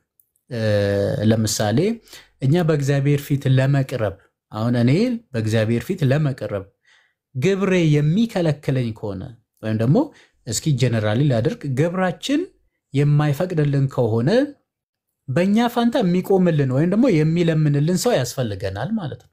ያ አማላጅ ይባላል። አማላጅነት ደግሞ ፕሮሰሱ ነው። ምልጃ ደግሞ ጸሎት፣ ልመና ማለት ነው። ተመልከቱ። ይሄ ደግሞ በእግዚአብሔር ፊት የተወደደ ነው። አንደኛ ጢሞቴዎስ ምዕራፍ 2 ላይ ከቁጥር 1 ጀምራችሁ ስታነቡ በጭምትነት ዝግ ብለን ምንኖር እኛ ይላል ስለ ሀገር ልክ ቤተክርስቲያናችን እንደምታደርገው ስለ ሀገር፣ ስለ ወገን፣ ስለ ህዝብ፣ ስለ መኳንንት ኦኬ ጸሎት፣ ልመና እና ምልጃ ከሁሉ በፊት ኦኬ እንዲቀርብ እመክራለሁ። ሁሉ እንዲድኑና እርሱ ወደ ማወቅ በሚደርሱ በእግዚአብሔር ፊት የተወደደ ነው ይላል። የተወደደን ነገር መጥቶ ይከለክላሉ ወገኖቻችን ማለት ነው። ከዛ እኔም እኮ አማልዳለሁ ይላሉ ጠበቅ ተደርጎ ሲያዙ ማለት ነው። ለሱ ሲሆን ምልጃ ትክክል ነው። ለሌላ ሰው ደግሞ ሲሆን ምልጃ እንቅፋት ሆኖ ይታያል መጽሐፍ ቅዱስ ላይ እነሱ እንደሚሉት ማለት በመጽሐፍ ቅዱስ እንደሚሉት ግን እንደዛ አይደለም የቅዱሳን ምልጃ። እና ማዕከሉ ደግሞ ምንድን ነው ከተባለ ፍቅር ነው። ምልጃ እኮ ፍቅር ነው። እኔ ከሌ እንድድንልኝ ብዬ ስናገር እኮ ለሱ ያለኝን ፍቅር እኮ የክርስትና ባህሪ ፍቅር ነው በነገራችን። ኦኬ በመጽሐፍ ቅዱስ ብታዩ እነ ሙሴ እኔን ከሕይወት መጽሐፍ ደምስሰኝ ይሉ ነበረ። እነ ጳውሎስ እኔ የተረገምኩ እነርሱ እንዲድኑ እጸልያለሁ ይል ነበር ጳውሎስ ሮሜ ላይ እንደምታዩት ማለት ነው። እስራኤላውያን ክርስቶስ በስጋ የተገለጠባት ህዝብ እነሱ ድኖ ጳውሎስ መረገምን ይሻ ነበር። የሚገርማችሁ ነገር በጣም የሚገርም ነው። ኦኬ እና ይሄ ማለት ነው። ሁለተኛ ደግሞ የቤተክርስቲያን ባህሪ ነው በነገራችን ላይ የቤተክርስቲያን ባህሪ ቤተክርስቲያን ማለት ክርስቶስ ራስ የሆነላት አካሉ ናት። ኦኬ በክርስቶስ ራስነት ላይ ያለች አካሉ ናት። እኛ ደግሞ ብልቶች ነን። አንድ ብልት ደግሞ ስለሌላው ብልት ይገደዋል። ይህ አካል በሞትም የሚወገድ አይደለም። ብንሞትም ከክርስቶስ ግንድነት ላይ አንቆረጥም። በነገራችን ላይ ምናልባት ቅድም እንደተባለው ፍሬ የማናፈራ ከሆነ ኃጢአት ሰርተን ንስሐ የማንገባ ከሆነ የማንናዘዝ ከሆነ የልጁ የክርስቶስ ኢየሱስ ደም ኦኬ ከኃጢአት ሁሉ ካላጠበን ማለት አለማጠብ መነሻው ምንድነው? ንስሐ አለመግባት ነው። ንስሐ የገባን እንደሆነ ግን እርሱ በእውነትም የታመነ ጻድቅ እውነተኛ አምላክ ተመልከቱ። እና እንደዛ ከሆነ ነው እንጂ ከሞት ይሄንን አካል ይሄንን ብልት የሚቆርጥ አይደለም። በነገራችን ላይ ክርስቶስ ሞትን እኮ ድል አድርጎ ተነስቷል እኮ ኦኬ ሞትን ድል አድርጎ የተነሳ ከእግሩ በታች የረገጠ ሞት ወይ መውጋ ወዴት አለ ሲኦል ወይ ድል መንሳትሽ ወዴት አለ የሚባል በአዋጅ የተዘመረ መዝሙር እኮ አለ። ኦኬ ስለዚህ አንዱ ስለሌላ መጸለይ ግድ ነው። በዚህ ጸሎት ግን የጻድቅ ሰው ጸሎት ከኃጢው ጸሎት እጅግ የተሻለ ነው። አሁን ጳውሎስ ስለኛ ሲጸልይ በነገራችን ላይ እኛ ፍጹማን እንድንሆን በቆሮንቶስ መልእክቱ ላይ ምን ይላል መሰላችሁ? እናንተ ፍጹማን ትሆኑ ዘንድ እኛ ስለናንተ እንጸልያለን ይላል። አያችሁ እኛ ፍጹማን እንሆን ዘንድ ማለት ነው። ከዛ ይቀጥልና ስለራሱ ደግሞ ምን ይላል? ወንጌልን መስበክ እንዲቻለን እግዚአብሔር ከክፉ ሁሉ እንዲጠብቀን ስለኛ ጸልዩ ደግሞ ብሎ ይናገራል። እኛ ስለነሱ እንጸልይና እነሱ ስለኛ ሲጸልዩ ራሱ ተመልከቱ እንዴት ውጤቱ የተለያየ እንደሆነ ማለት ነው። እግዚአብሔር ከኃጢአተኛ ይልቅ የጻድቅን ሰው ጸሎት ነው የሚቀበለው። እነሱ ደግሞ ጻድቃን ናቸው፣ ከኃጢአት ጋር ተጋድሎ ኃጢአትን ድል ያደረጉ ናቸው ብለን ስለምናምን ከዚህ የተነሳ ይጸልያሉ። ራሱ እግዚአብሔር የፈቀደ ነው። አብርሃምን ሲያዘው፣ ኢዮብን ሲያዘው፣ ኤርሚያስን ሲያስገድደው፣ እነ ሙሴን ለዚህ ነገር ሲያነሳሳቸው እንመለከታለን መጽሐፍ ቅዱስ ላይ። ስለዚህ ኢቭን ቅዱሳን ስለኛ ካልጸለዩ በደል ነው። ስለኛ አለመጸለይ በደል እንደሆነ ታውቃላችሁ መጽሐፍ ቅዱስ ላይ መልካም የሆነውን አሳውቃችኋለሁ እንጂ ስለናንተ መጸለይን በመተው እግዚአብሔር መበደል ከኔ ይራቅ ይላል ሳሙኤል፣ ካህኑ ሳሙኤል፣ መስፍኑ ሳሙኤል ትዝ ይላችኋል። መልካም የሆነውን አሳውቃችኋለሁ እንጂ ስለናንተ መጸለይን በመተው ይላል እግዚአብሔርን እበድል ዘንድ ከኔ ይራቅ ይላል። ቅዱሳን ስለ ክርስቲያኖች ካልጸለዩ በነገራችን ላይ ኃጢአት እንደሆነ ታውቃላችሁ። ያው መጽሐፍ ነው የሚናገረው። ኦኬ እና ይሄንን ነገር የመጽሐፍ ቅዱስን ይዘን እንናገራለን። እነሱ ግን ወንድሞቻቸውን የተወጉበት ነገር አለ። እውነት ነው። በነገራችን ላይ አትፍረዱባቸው። ተወግቷል። የተወጉት አንድ የተበረዘ ትምህርት አለ፣ የተዛባ እይታ አለ። ለምሳሌ የቅዱሳንን ምልጃ ከክርስቶስ ቤዛነት ጋር የማላተም ነገር አለ፣ የማጋጨት ነገር አለ። ቅዱሳን ካማለዱ ክርስቶስ ታዲያ ለምን ሞተ? እኛ ቅዱሳን ራሱ የዳኑት በክርስቶስ ቤዛነት ነው እያልን ትቀልዳላችሁ እንዴ? ቅዱሳን ራሳቸው የዳኑት ለዚህ ክብር የበቁት በክርስቶስ ቤዛነት ነው። ሁሉም ከሞት በታች ነበር። የክብር ክብር ለእርሱ ይሁንና ጌታችን መጥቶ ሁላችንም ምን አደረገን? ወደ ክብር አመጣን። ወደ ክብር አመጣን። ተመልከቱ። እና የሚገርማችሁ ነገር የእርሱን አስታራቂነት ከቅዱሳን አማላጅነት ጋር ነው የሚያምታቱት። ይህ ስህተት ነው። ቅዱሳን ራሱ ያማልዱናል ስንል በዕለተ ዓርብ ወደ ተፈጸመ ወደ ማስታረቅ አገልግሎት ያመጡናል እያልን ነው። መዳን በማንም በሌላ የለም ሲባል ቅዱሳን ሌሎች አይደሉም፣ ሲጀመር ክርስቶሳውያን ናቸው፣ ሌሎች አይደሉም። ኦኬ። ስለዚህ ከዚህ የተነሳ ለምሳሌ ጳውሎስ እንዲህ ይላል፣ ይህ በጸሎታችሁና በኢየሱስ ክርስቶስ መንፈስ መሰጠት ለመዳን እንደሆነ አውቃለሁና ይላል። አሁን የክርስቶስ ኢየሱስ ክርስቶስና የመንፈስ ቅዱስ መሰጠት ጳውሎስን ማዳን አቅቶት ነው የቅዱሳን ወይም የሰዎችን ጸሎት ያስፈለገው? ኦኬ። እንደዚህ ሲባል ሌላ መዳኛ መንገድ መፈለግ ማለት ነው። ይሄንን መንገድ በቃ እግዚአብሔር መረጠ። ምንም ማድረግ እኮ አይቻልም። እግዚአብሔር የመረጠውን ነገር አሜን ብሎ መቀበል ነው። ተመልከቱ። እና ይህን ከዚህ አንጻር ማየቱ በጣም አስፈላጊ መስሎ ይታየኛል እኔ ማለት ነው። ሌላው ደግሞ ቅዱሳንን ስናከብር ራሱ ለእግዚአብሔር የሚገባውን ክብር እንደተሻማን ቅዱሳን እንደተሻሙ አድርጎ ማቅረብ አይደለም። እነሱን ያከበረ የማያከብሩት ክቡር የሆነ እግዚአብሔር ነው። እግዚአብሔርን አታከብረውም በነገር ላይ እርሱ በባህሪ ክቡር ስለሆነ ማለት ነው። ክብርን ከማንም ያልተቀበለው እግዚአብሔር ግን ቅዱሳንን አክብሯቸዋል። ቅዱሳንን ማክበር የእግዚአብሔርን ጸጋ ማክበር ነው። ይህንም በዚህ መልኩ መረዳቱ በጣም አስፈላጊ ነው። ሌላ ደግሞ ብዙ ጊዜ ተለመዳል፣ ሙስና ይሉታል። የቅዱሳንን ምልጃ እጅ አዙር፣ ይሄ በቀጥታ ሳይቻል ይሄ በተዘዋዋሪ ወደ እግዚአብሔር መንግስት እንደመግባት ሙስና ይሉታል። ይህንን ታውቁታላችሁ? አልሰማችሁትም? የእነርሱን ጸሎትና ለእነርሱ የተሰጠውን ቃል ኪዳን እግዚአብሔርን ሸውዶ ወደ እግዚአብሔር መንግስት እንደመግባት። ኦኬ፣ እንደዚህ የሚባል ነገር ትሰማላችሁ። አሃ ሙስናን ራሱ ያዘዘው እግዚአብሔር ነው እያላችሁ ነው። ይሄንን መንገድ መጀመሪያውኑ የፈለገው እግዚአብሔር ነው። መጽሐፈ ኢዮብ ምዕራፍ 42ን አላነበባችሁም እንደ? ሂዱ ወደ ባሬ ወደ ኢዮብ። ፊት ለፊት እኮ ጓደኞቹን እያናገራቸው ነው። እነ ኤልፋዝን፣ እነ ሶፎርን፣ እነ ባልዳዶስን ማለት ነው። ኦኬ። በነገራችን ላይ እኔ ወረቀት ስላለኝ ነው። በነገር ይሄንን የምናገረው ነገር በጣም ብዙ መጽሐፍቶች ስላሉ ነው። እነ ጮራ መጽሔትን፣ መቅደስ የገቡ መናፍቃን የሚልን፣ ከሌሊቱ ስንት ሰዓት ነው የሚል፣ ስማ ጽድቅ ብሔራዊን፣ እንደውም በመሰረት ስብሐት ለአብ የታተመው ደግሞ አንድ እንትን አላቸው። በነገራችን ላይ በየጊዜው የሚታተም ማለት ነው። እዛ ላይ ይህንን ሁሉ ማለት ነው። ኢቭን ኢየሱስ ክርስቶስ በነገራችን ላይ ህይወታችን ራሱ የተረዳው ወደኛ ህይወት ገብቶ ከተለማመደ በኋላ ነው ብሎ ከፍጡራን እንደ አንዱ እንደሚቆጥሩት ታውቃላችሁ። ይሄ በነገራችን ላይ ፕሮቴስታንቲዝም ምን ይባላል? ሌተንት አሪያኒዝም ነው የሚባለው። ስውር አሪዮሳዊነት ነው ፕሮቴስታንቲዝም በነገራችን ላይ። ቀደም አሁን ማን ነው የሚፈርደው የሚል ጥያቄ ሲቀርብ ኢየሱስ ነው ማለት በጣም በጣም በጣም በጣም ሲዳደው ትመለከታላችሁ። ሐዋርያት ግን ምን ብላችሁ ስበኩን የተባሉት? እስኪ ይህንን የሚያነብልኛል የሐዋርያት ሥራ ምዕራፍ 10 ቁጥር 41 ላይ እስኪ የሐዋርያት ወደ ዓለም ሄዳችሁ ስበኩ የተባሉት ምኑን ነው? እስኪ መስፍን ያንብብልኝ፣ ወይ ደግሞ ኤፍቲ። የሐዋርያት ሥራ ምዕራፍ 10 ቁጥር 41 ላይ እስኪ ከጌታ ጋር የዋሉት ከጌታ ጋር ያደሩት ሂድ ኤፍቲ አንብቢልኝ። ከመንገድ ገብቼ መጽሐፍ ቅዱስ የለም መምሪ፣ ይቅርታ ስልኬ ስለዘጋ ነው። ኤፍቲ አንብቢ። ያለኝ እኮ መጽሐፍ እናንተ እንድታነቡ ብዬ ነው እንጂ ይሻለው መጽሐፍ እኮ።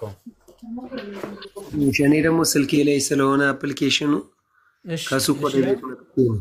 ያው ላንብብላችሁ የሐዋርያት ሥራ ምዕራፍ 10 ቁጥር 41 ላይ እንዲህ ይለናል።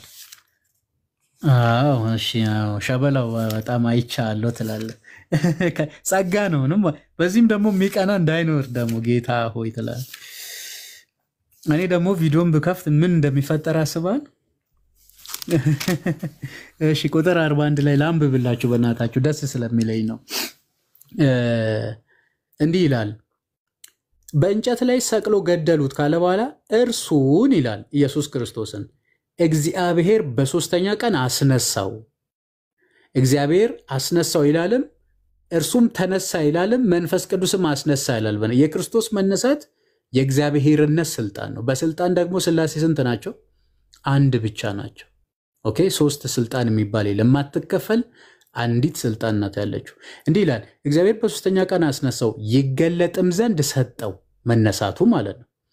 ይሁም ይላል የጌታ መነሳት፣ ይሁም ለሕዝቡ ሁሉ አይደለም፣ ነገር ግን በእግዚአብሔር አስቀድሞ የተመረጡ ምስክሮች ለሆነ ለእኛ ነው እንጂ ከሙታንም ከተነሳ በኋላ ከእርሱ ጋር የበላን የጠጣን እኛ ነን። ለሕዝቡ እንድንሰብክና በደንብ ያዙ፣ ለሕዝቡ እንድንሰብክና ቁጥር 42 ላይ በሕያዋንና በሙታን ሊፈርድ በእግዚአብሔር የተወሰነ እርሱ እንደሆነ እንመሰክር ዘንድ አዘዘን አሉት። ከእርሱ ጋር የበሉት፣ ከእርሱ ጋር የጠጡት፣ ከእርሱ ጋር የዋሉት፣ ከእርሱ ጋር ያደሩት፣ ልዩ ልዩ ጸጋ የተቀበሉት ሐዋርያቱ በዓለም ላይ ምን ያደርጋል ብላችሁ መስክሩ ነው የተባሉት? የሚፈርድ እርሱ እንደሆነ እንመሰክር ዘንድ አዘዘን አሉት። ስለዚህ ኢየሱስ ፈራጅ ነው። ኦኬ፣ ኢየሱስ ፈራጅ ነው። የማስታረቁን ስራ ከፈራጅነቱ ከአምላክነቱ ጋር ኦኬ እያምታታ በቃ አማላጅ ብቻ ነው ለማለት አይዳዳቅ። በነገራችን ላይ በዮሐንስ ወንጌል ምዕራፍ 5 ላይም የተቀመጠው አንድ እውነት አለ። ሰዎች ሁሉ አብን ባከበሩት መጠን ወልድን ያከብሩት ዘንድ ፍርድን ሁሉ ለወልድ ሰጠው። አብ በአንድስ እንኳን አይፈርድም፣ ወልድ ይፈርዳል እንጂ ይላል። አሁን እኛ ይህንን ክፍል ይዘን አብ አይፈርድም አንልም። ለምን ተጻፈ ነው በነገራችን ላይ። ኦኬ፣ ተገልጦ መፍረድ ለወልድ ነው እንጂ ለአብ ነው እንዴ? አብን እኮ ያየ የነካ የዳሰሰ ማንም የለም እኮ። ኦኬ፣ ተመልከቱ። እና ተገልጦ መፍረድ ለወልድ ስለሆነ ለወልድ ሰጠው በማለት ይሄን ሲናገር ተመለከተ። ስለዚህ ኢየሱስ ክርስቶስ ፈራጅ ነው። በኋላ ብቻ አይደለም፣ አሁንም ኦኬ፣ በፍርድ ወንበር ላይ ነው፣ በስልጣኑ ላይ ነው የተቀመጠው። ኦኬ፣ እና ከዚህ አንፃር ነው ሰው ቅዱሳን ያማልዳሉ። አዎ ያማልዳሉ፣ ምንም ጥያቄ የለውም። በቆሮንቶስ መልእክቱ ላይ ራሳቸውንም ስለናንተ ሲያማልዱ በእናንተ ላይ ከሚሆኑና ከሚበልጠው ከእግዚአብሔር ጸጋ የተነሳ ይናፍቋቸዋል ይላል። ኦኬ፣ ሁለተኛ ቆሮንቶስ ምዕራፍ 9 ቁጥር 15 ነው። እንደዛ ላይ ማለት ስለማይነገር የጸጋ ስጦታ እግዚአብሔር ይመስገን ይላል። ምንድነው ጸጋው? እነሱ ማማለድ፣ እኛ ደግሞ ቅዱሳንን ማገልገል። ኦኬ፣ እና ከዛ አንፃር ነው። ጌታችን ግን ያማልዳል የምትሉ ሰዎች እኛ ያንን ነገር አናምንም። በስጋ ወራትም ቢሆን ያደረጋቸው ነገር ለማዳንነት፣ ለማዳን፣ ለአርአያነት ኢየሱስ መምህር ስለሆነ የሚያስተምረውን ነገር በቃል በተግባር አሳይቶናል። አሁን ለምሳሌ አባታችን ሆይ ብላችሁ ጸልዩ ስል አባታችን ሆይ ብሎ ነው የጸለየው ጌታችን። በደላችንን ይቅር በለኝ። ምን በደል ሰርቶ ነው በደሌን ይቅር በለኝ የሚለው ጌታ? ኦኬ፣ እሱ እኮ ያለ ነቀፋ እኮ ነው፣ ያለ ነውር እኮ ነው፣ ተንኮል የማያገኘው ከሰማያት ከፍ ከፍ ያለ ሊቀ ካህናት እኮ ነው የሚለው አይደል እንደ መጽሐፋችን። ሊቀ ካህናት ቅድስናን የተሞላ ቅዱስ እኮ ነው። ተንኮል የሌለበት የዋ ነው። ነውር የሌለበት ንጹሕ ነው። ከኃጢአተኞች ሁሉ የተለየ ኃጢአትን የማይሰራ ጻዲቅ ነው። ኃጢአት ራሱ አይስማማውም። ወደ ሰማያት ያረገ ሰማያዊ ነው ክርስቶስ ኢየሱስ። ኦኬ፣ እንደ ብሉይ ኪዳኑ በምድር የሚቀር አይነት ሊቀ ካህናት አይደለም። ወደ ሰማይ ያረገ በእግዚአብሔር ቀኝ የተቀመጠ ተመልከቱ። ምሕረትን የሚሰጥ የመምህር ሊቀ ካህናት ነው ጌታችን ኢየሱስ ክርስቶስ። እና ከዚህ አንጻር ነው ሮሜም ቢሆን ከእገዛ ጋር የሚፈታ ነው። ዕብራውያን 7 ላይ የተቀመጠው ግን ስለ ሞቱ ነው፣ ከሞቱ ጋር ነው። ኦኬ፣ ሰው ሁሉ የዳነው በክርስቶስ ሞት ስለሆነ ያ ሞት ደግሞ በነገራችን ላይ ለእኛ ብቻ ሳይሆን ለብሉይ ኪዳን ሊቀ ካህናት ሁሉ የሚያገለግል ነው። በእርሱ ሞት እንደ ከሲኦል ያመለጡት እነሱ ወደ ገነት የተሸጋገሩት እና እንደዛ ነው። ጠበቃ ማለትም አማላጅ ማለት አይደለም። መካከለኛ ማለት ፍጹም ሰው ፍጹም አምላክ ማለት ነው። በቃ አለቀ። እና ከየት አምጥታችሁ እንደዛ እንደምትሉ አናውቅም። እስኪ ወንድሞች ቀጥሉ፣ ይቅርታ ቀጥሉ።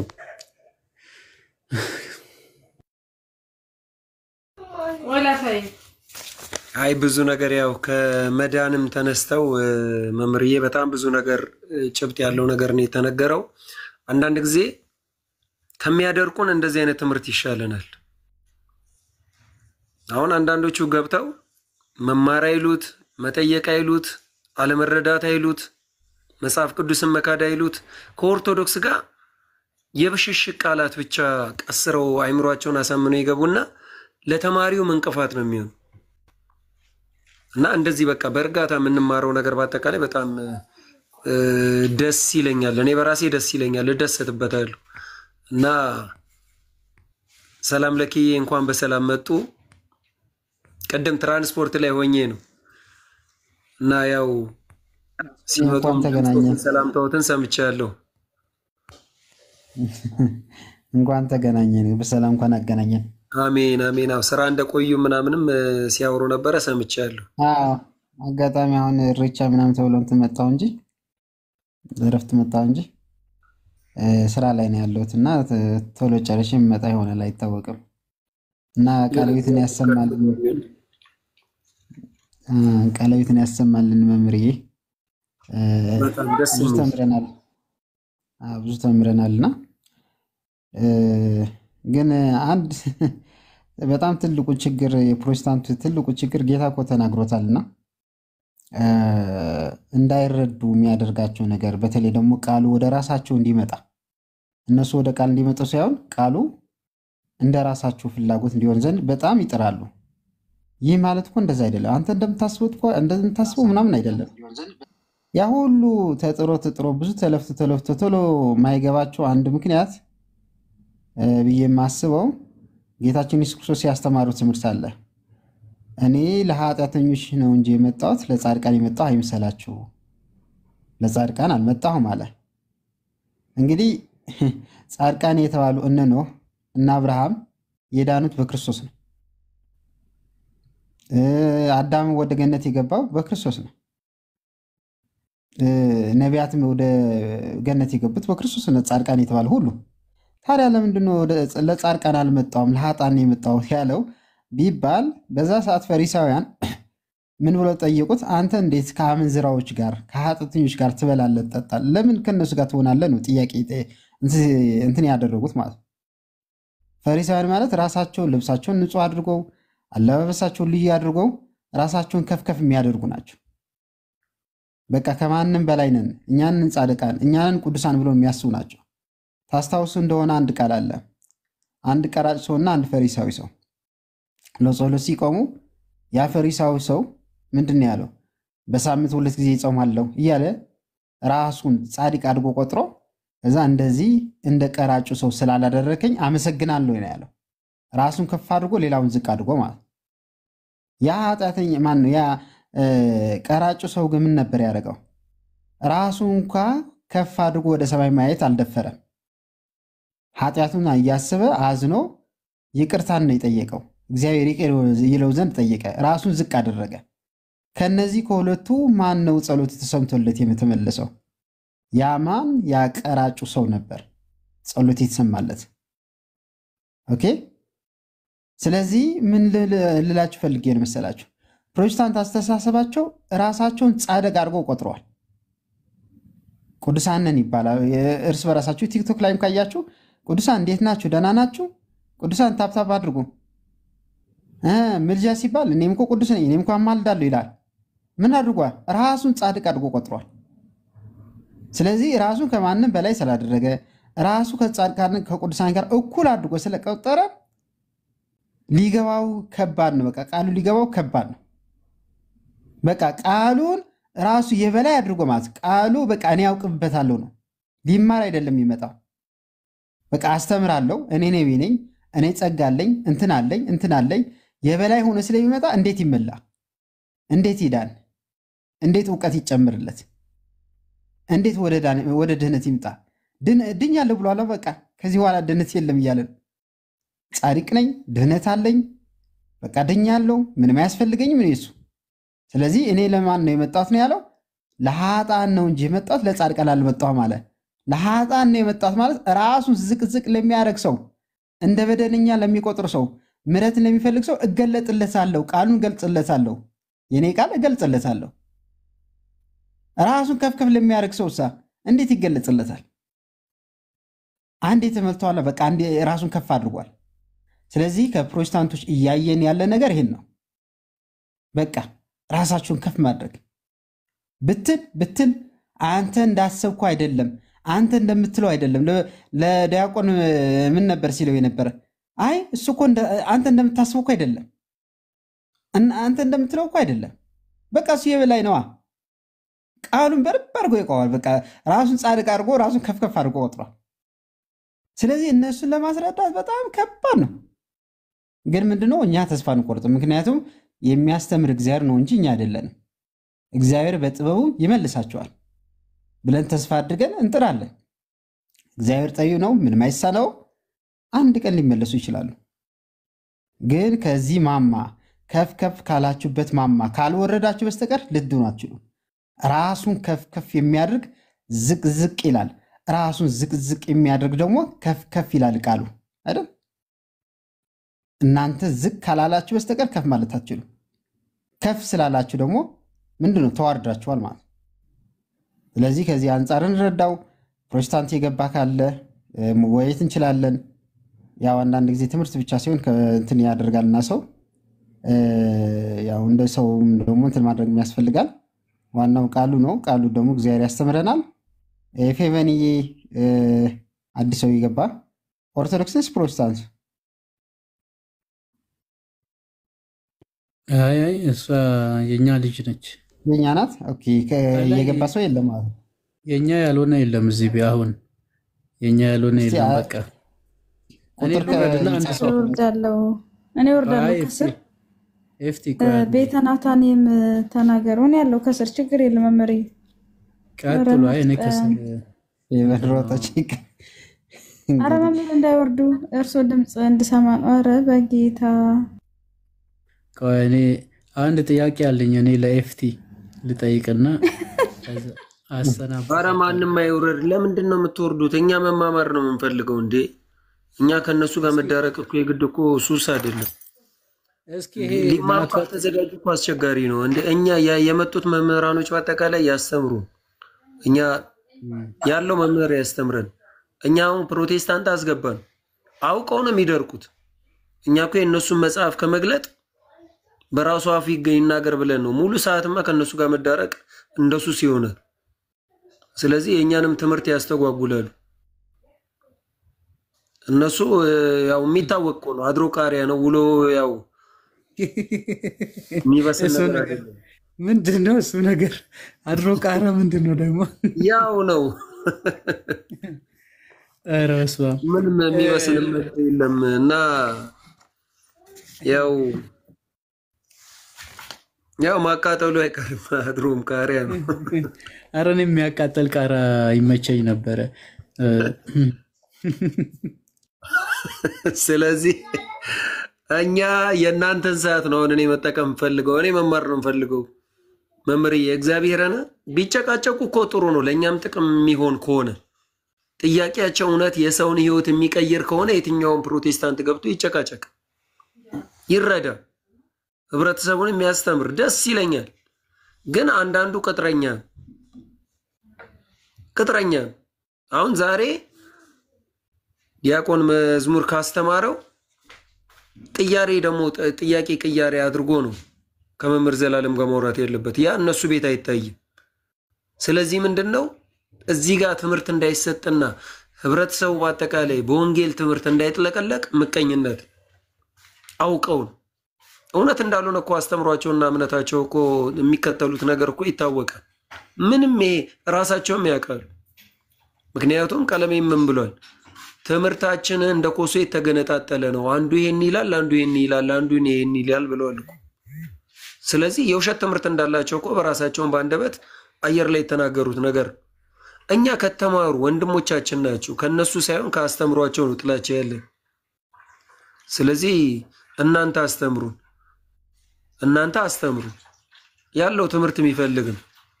እኔ 10 ሰው 20 ሰው ከተማረ እግዚአብሔር ምስክሬ ነው፣ በተለይ ኦርቶዶክሳውያን ተጠቃሚ እንዲሆን ነው የምፈልገው። ከማንም በላይ በቤቱ እንዲጸና ነው የምፈልገው። ትልቁ ዓላማ ያ ነው። ምክንያቱም ያለነውን ከጠበቅን ያለው ደግሞ ሁሉም የተረዳ ከሆነ ሌላው ነገር ቀላል እና መምርዬ እናንተ ባላችሁ ሰዓት አገልግሎቱን ነው የምንፈልገው። ጭቅጭቁን እኔ ብዙም ስሜት የሚሰጠኝ አይደለም እና እርሶም አሉ ሰላም ለኪም ቤተናታኒም አሉ። ተጠቃሚ በምንሆንበት መንገድ ሰዓታችን እንደው ራን ቢያደርግ ደስ ይለኛል። ያው ዙም አድርጌ ያለው ቤተናታኒም ቀጥል። እስቲ አንድ መዝሙር እንኳን ቢጋብዙን። እንደገና ደግሞ አቤላም አለ በመሃል ያው ትምህርት ይሰጣል። አቤላም ጥሩ ነገር አለው። እንዳው እስካሁንም ያው በሌላ ቤት አዳምጣችሁት ይሆናል። አቤላን ያው ጓጉቼ ነው እሱን የሚያስቀምጥኩት። መምርዬም እንግዲህ ቤተናታኒም እንግዲህ ነው መዝሙር ናፍቆናል ባዮች ነን ሁላችንም እና ያው ከተቻሉት ነው ከተቻሉት እግዚአብሔር ያክብርልን። መስፍንዬ ሁላችሁም ሰላም ብያለሁ። እግዚአብሔር ብርታቱን ይስጣችሁ ነው። ሌላ ምን ይባላል? አሜን። እንግዲህ ሁሉም እግዚአብሔር እንዳስቻለው እግዚአብሔር ያቀበለውን አቀብሏል።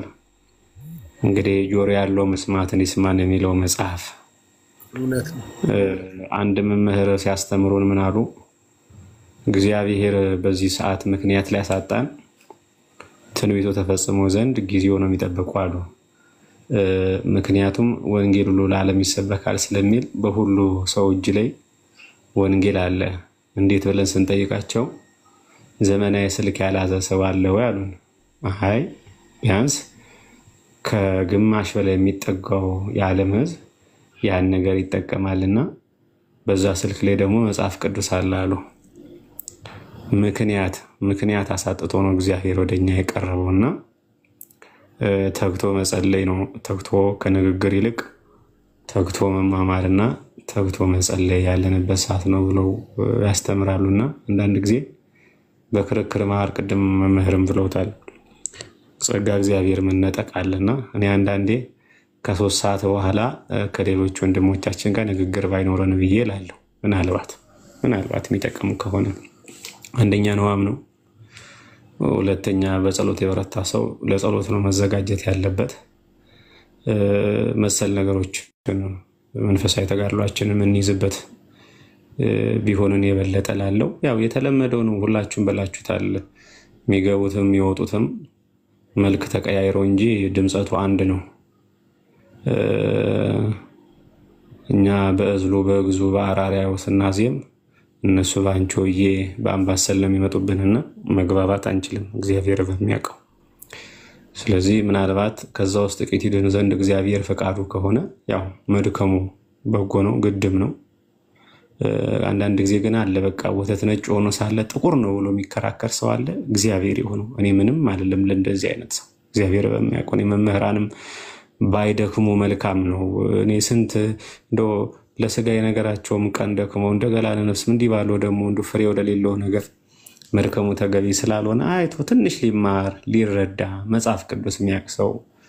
በነገራችን ላይ ዘሎ ሐዲስ ኪዳን ላይ ይሄዳሉ እንጂ ብሉይ ኪዳንን ብንጠያየቅ ብዙ ታሪክ እንሰማለን። በጣም የሚደንቅ ታሪክ እንሰማለን ከነሱ ነገር።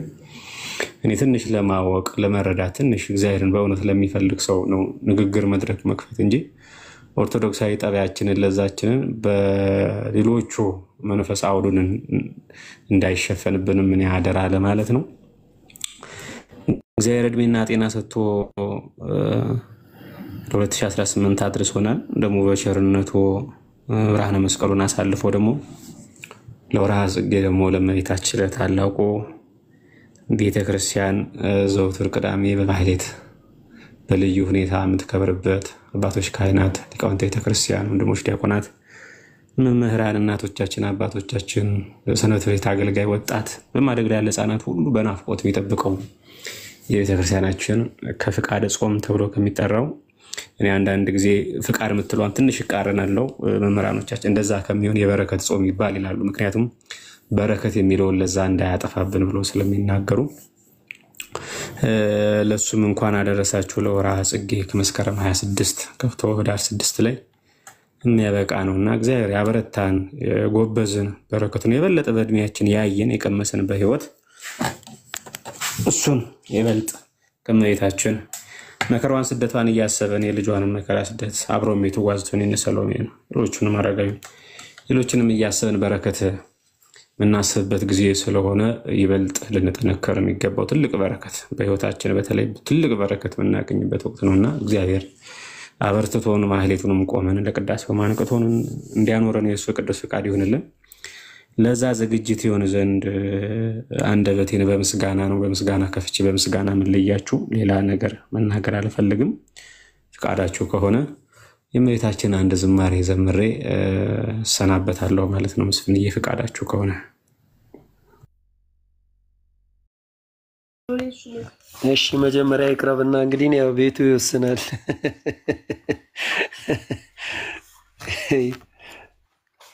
እሺ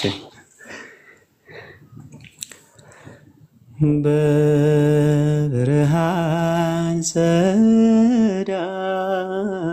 ጸዳል ተከባ እመቤቴ በደመና ዙፋን ተቀምጣ ከፊቴ የዘጌውን ዜማ ስንዘምር በደስታ በምስጋናሽ መጠን ሲሰማኝ እርካታ በብርሃን ጸዳል ተከባ እመቤቴ በደመና ዙፋን ተቀምጣ ከፊቴ የዘጌውን ዜማ ስንዘምር በደስታ በምስጋናሽ መጠን ሲሰማኝ እርካታ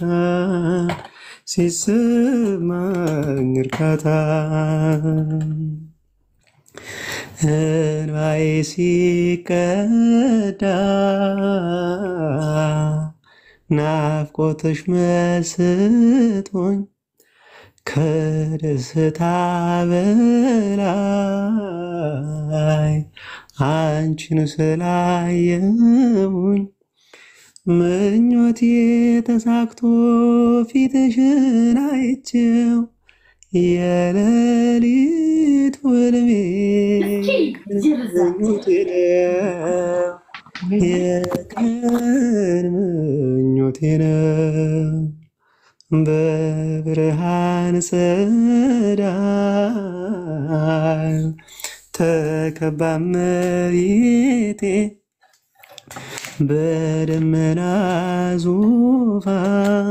ዙፋን ተቀምጣ ከፊቴ የዘጌውን ዜማ ስንዘምር በደስታ በምስጋናሽ መጠን ሲሰማኝ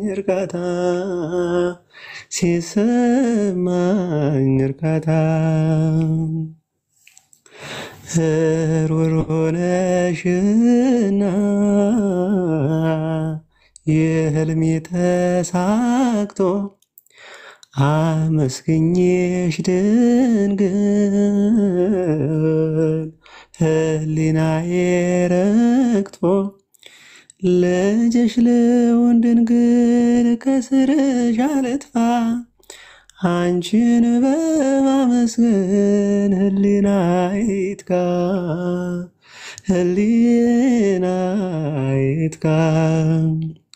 በብርሃን ጸዳል ተከባ እመቤቴ በደመና ዙፋን ተቀምጣ ከፊቴ የጽጌውን ዜማ ስንዘምር በደስታ በምስጋናሽ መጠን ሲሰማኝ እርካታ ልጅሽ ልሆን ድንግል ከስርሽ አልጥፋ አንቺን በማመስገን ህሊናዬ ይርካ የምስጋናሽ ብርሃናሽ ልሁን ስምሽ ይጻፍብኝ በልዩ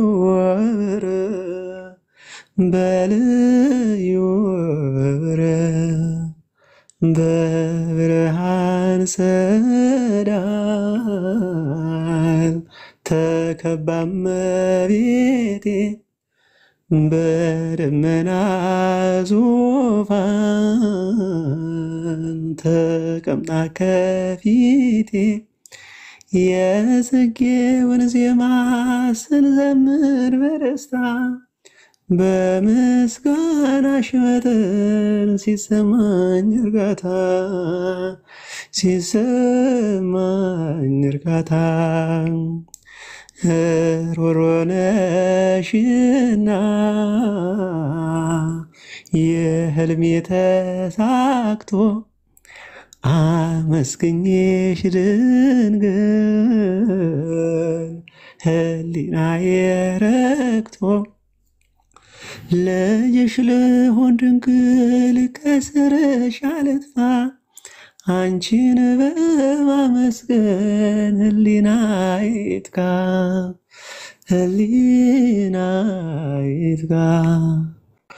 በብርሃን ጸዳል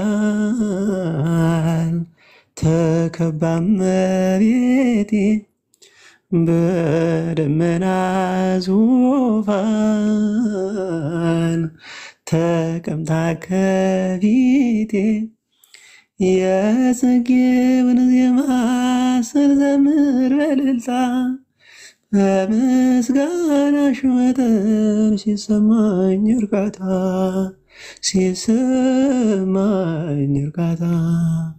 የጽጌውን ዜማ ስንዘምር በደስታ በምስጋናሽ መጠን ሲሰማኝ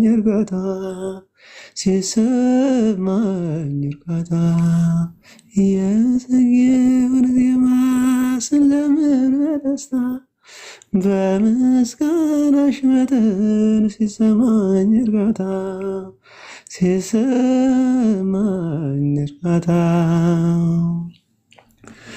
ምስጋናዋን በልባችን ጣዕምና አንደበቷን ምስጋናችን ሁሉ እግዚአብሔር አምላክ እንደ ቸርነቱ በአንደበታችን ለዘላለም ያኖርልን።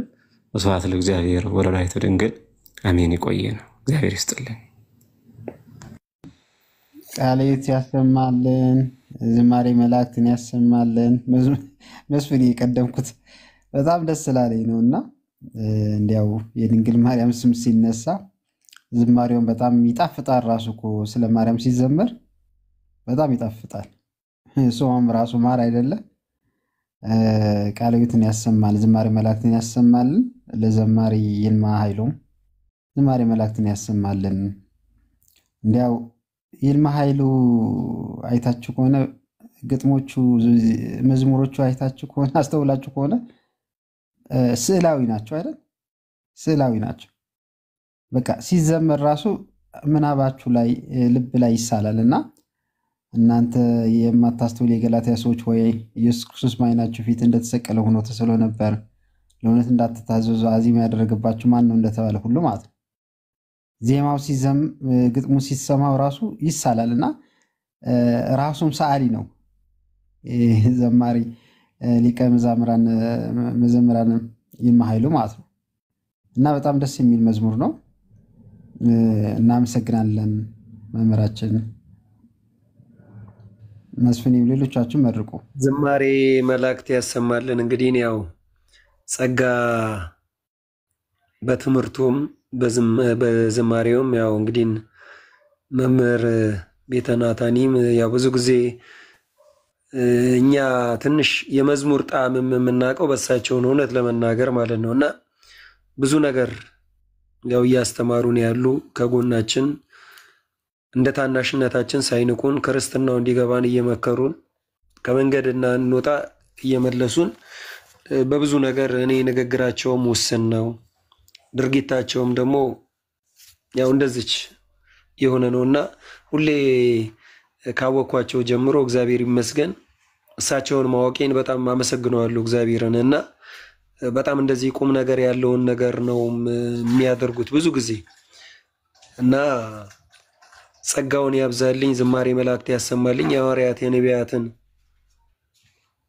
ጸጋ ያድልልን በቤቱ ያጽናዎት ከዚህ በላይ ጸጋውን በረከቱን ቃሉን የሚግለጥሎት ያው ብዙ ምርቃት አልችልም እንግዲህ ከታች ደግሞ አንድ ትምርታቸው የናፈቀ አባታችን አሉ ቀሲስ ዲበኩሉ አሉ ፍቃዶት ቢሆን ትንሽ ቃል ቢያስተምሩን ደስ ይለኛል ትንሽ ቃል እንደው ከተቻሉት አባቴ ከተቻሉት ትምርቶት እርሶንም ስለምወደው እውነተኛም ስለሆነ ያው ገስት ልኬሎታለሁ እንግዲህ ከቀደም ጀምሮ እየጨቀጨቆት እንደሆነ አቃለው ባይመቾት ይሆናል ብዬ አስባለሁ ከተመቾት ግን እኔ እናንተን አግኝቼ መማሩን ነው የምመርጠው ከጭቅጭቁ ይልቅ መማሩ ኦርቶዶክሳዊ የሆነውን ትምርት ለፋሚሊዎቼ በአጠቃላይ ሲዳረስ በጣም እርካታዬ እንቅልፌ እሱ ነው እና ከተቻሉት መምርዬ ቢገቡ ቀሲስ ቢገቡ ቢፈቱኝ ደስ ይለኛል እና አንዴ ቢገቡ ትንሽ ቢያስተምሩንም ደስ ይለኛል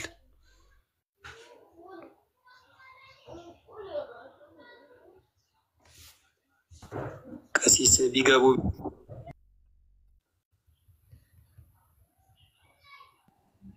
እሺ ለመምህር ቤተናታም ቃሉ ተሰማል ዝማሬ መላእክት ተሰማልን ዝማሬ መላእክት ተሰማልን ዝማሬ መላእክት ተሰማልን በእድሜ በጤና ይጠብቅልኝ እውነት ዝማሬውት እጅግ በጣም ልብን የሚያረሰርስ ነውና እኔ እንደማልጠግው ያውቃሉና ቢደግሙ ደስ ይለኛል እውነት እግዚአብሔር በሚያውቀው ባላስቸግር እኔ አንድ ሰምቼ መቼ ሳላልፎትምና እና ቢደግሙን እላለሁኝ እኔ እውነት ፍቃዶት ከሆነ ካላስቸገርኩኝ በድምጽ ብቻ እንደሚሆን እርግጠኛ ነኝ እኔም ያው ሰላም ለኪም ብለዋል እንግዲህ እነ ራኤል ናቸው የቀሩት እነ አቤላ ናቸው በድምጽ ብልጫ ያው መደገሙ አይቀርም ብዬ አስባለሁ እንግዲህ ያው ሌሎችም ካገዙን አቤላ ግን አንድ መዝሙር አለና የልማ ኃይሉ ለማስታወስ እንትን አደረገኝ ታናሽ ብላቴና ያለ እንትን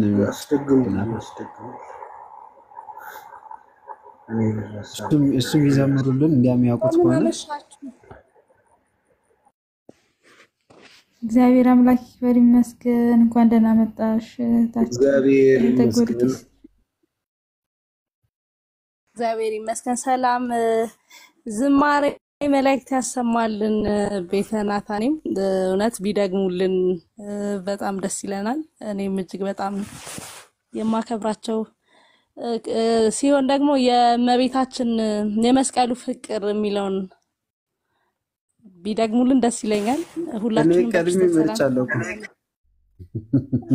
እሺ ወይ ይቅርታ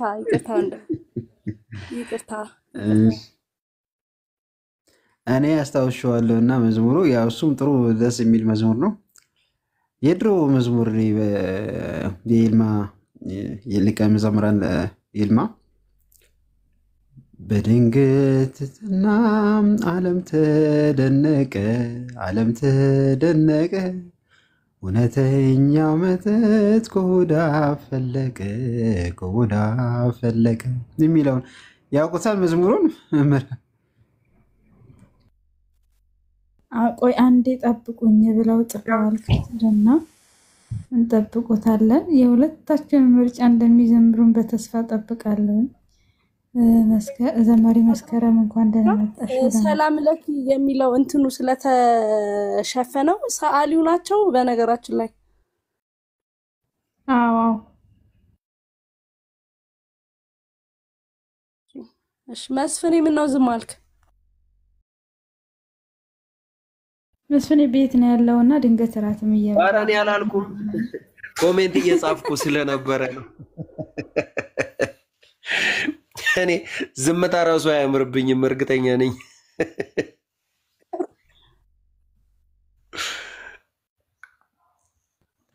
አቤላዬ እሳቸው እስከሚመጡ ድረስ አንተ እጅ ከምን እንበል እስከዛ ድረስ ትላለህ። እኔ ካለቅም ካገኘው አቤላንማ ዛሬ ማን ይለቀዋል? አቤላዬ እንዴት አመሸ? ሰላም ነው? ይመስገን። መምህር እስኪዘጋጁ ድረስ አንተ ደግሞ ያው የደንቧል በመዝሙሩ በጣም ይዋል ነበር። በጣም ብዙ ነገር ነው ያሳሰበኝ።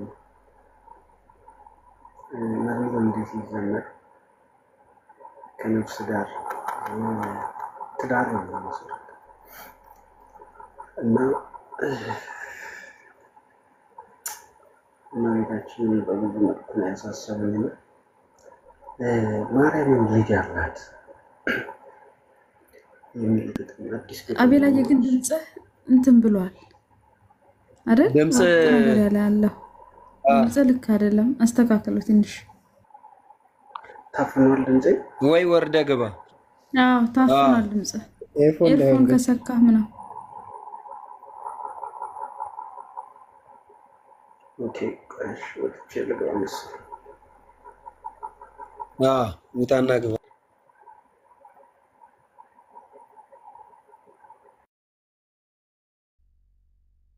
ራይልዬ እስቲ ድምፅሽን አሰሚማ እኮ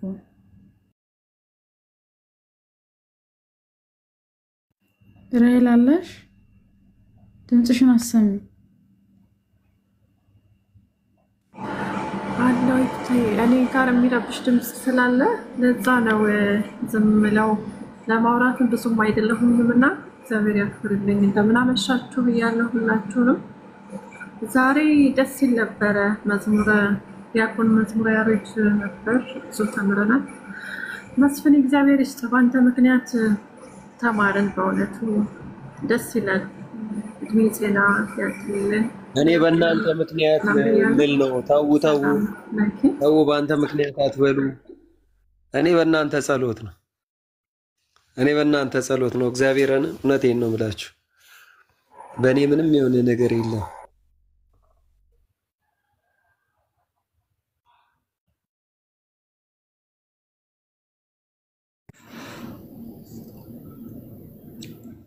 ገብተሃል አቤላዬ?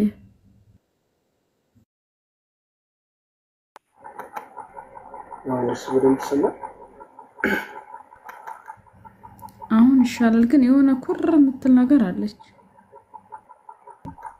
ዶሮዋ ከቆጡ ይመስላል ድምፁ ራሱ።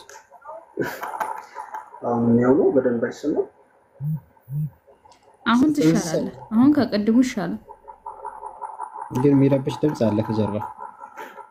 የሆነ የሚጮህ ነገር አለ።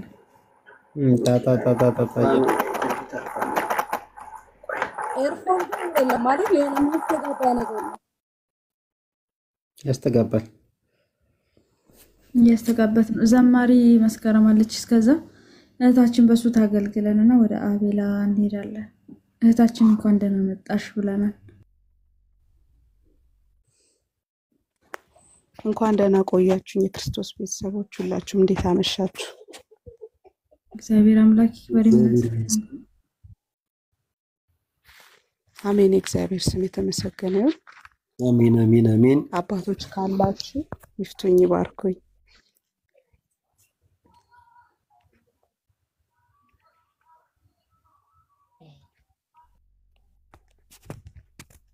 ይሰማል ይሰማል ይሰማል። አባቶች ሁሉም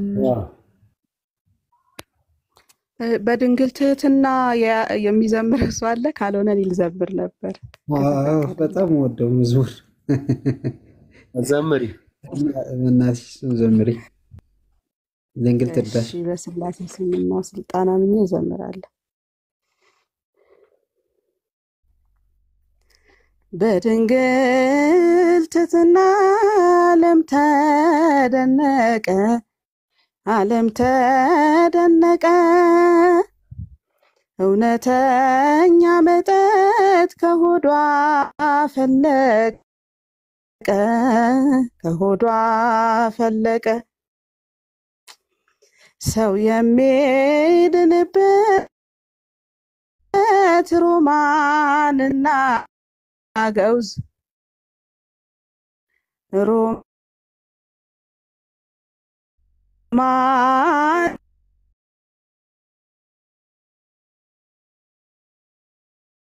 እናለፍ ኔትወርክ ከሆዷ እያበራብሽ ፈለቀ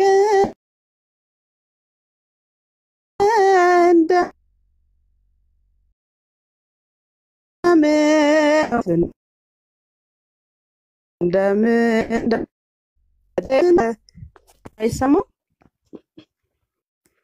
ኔትወርክ ቀይ እያበራ እንጂ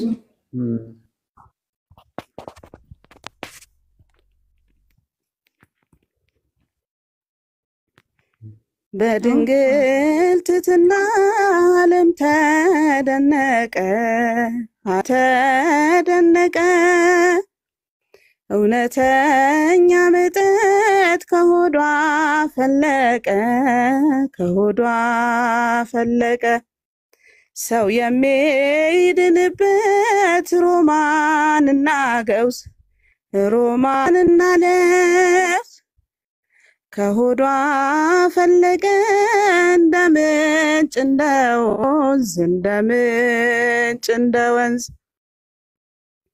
ጸጋን ስላደላት የመውለድ ስጦታ በፍቅር ሳበችው የፍጥረትን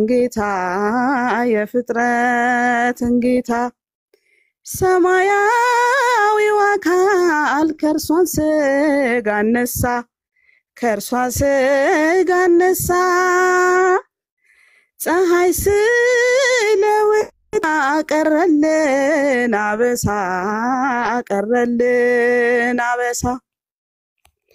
በድንግል ትሕትና ተደነቀ ዓለም ተደነቀ እውነተኛ መጠጥ ከሆዷ ፈለቀ ሰው የሚድንበት ሮማንና ገውዝ ሮማንና ለፍ ከሆዷ ፈለቀ እንደ ምንጭ እንደ ወንዝ እንደ ምንጭ እንደ ወንዝ እስቲ ተመልከቱ ይህንን ደስታ ይህን ታላቅ ነገር ድን በመውለዷ በጸጋ ስንከብር ታላላቅ አንስት እናቶች ቢባሉ አምላክን በመውለድ እርሷና ያህሎም በድንግል ትሕትና ዓለም ተደነቀ እውነተኛ መጠጥ ከሆዷ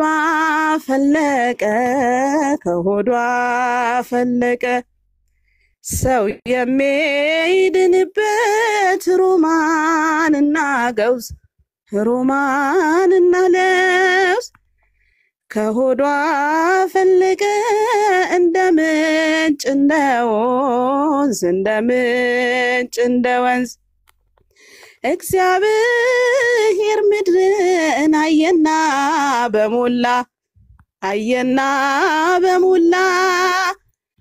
ማርያምን አገኛት ከቤተ መቅደሱ ከደጆ ተጥላ ከመላእክት ጋር እየተጫወተች የሰማዩን መና እየተመገበች መገበች በድንግል ትሕትና ዓለም ተደነቀ እውነተኛ መጠጥ ከሆዷ ፈለቀ ሰው የሚድንበት ሮማንና ገውዝ ሮማንና ለውዝ ከሆዷ ፈለቀ እንደ ምንጭ እንደ ወንዝ። ስለ ዝማሬው የእግዚአብሔር አምላካችን ስም የተመሰገነ ይሁን። ወስብሐት ለእግዚአብሔር።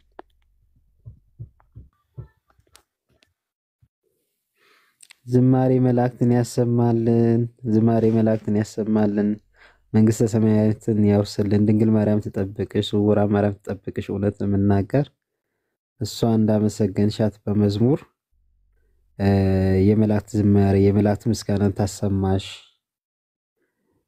ምን ማለት ይቻላል? በጣም ደስ የሚል መዝሙር ነውና ልብን ደስ የሚያሰኝ በቃ ትህትናዋ የድንግል ትህትና ልዩ ነው እና እናመሰግናለን። አቤል ካልተመቸው ትንሽ ስለ ድንግል ማርያም እንዲያው ተማምረን ብንወጣ ደስ ይለኛል። ቤተናታንም ወይ አንዳችሁ ወይም ትንሽ ማለት እፈልጋለሁ። አሁን አሪፍ እስቲ ድምጽን አሰማ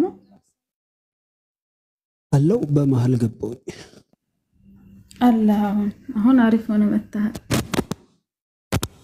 አሁን ቆንጆ ሆነ። አሁን ቆንጆ ሆኗል። ለእህታችን ለመስከረም አምላክ ወላዲተ አምላክ እሷ ተባርክሽ፣ ጸሎትሽን ሁሉ ከልጇ ከወዳጇ ታሰማልሽ። እግዚአብሔር ያክብርልን። ስላሴዎች በቤትሽ ግቡ። አምላክ ወላዲተ አምላክ ካንቺ ጋር ትሁን። የለመንሽው የጸለይሽው ጸሎት ሁሉ ከልጇ ከወዳጇ ታሰማልሽ። እግዚአብሔር ያክብርልን። ስለመጣሽ ደስ ብሎናል። እግዚአብሔር ክብረት ይስጥልን ብለናል። አቤላ ይቀጥል።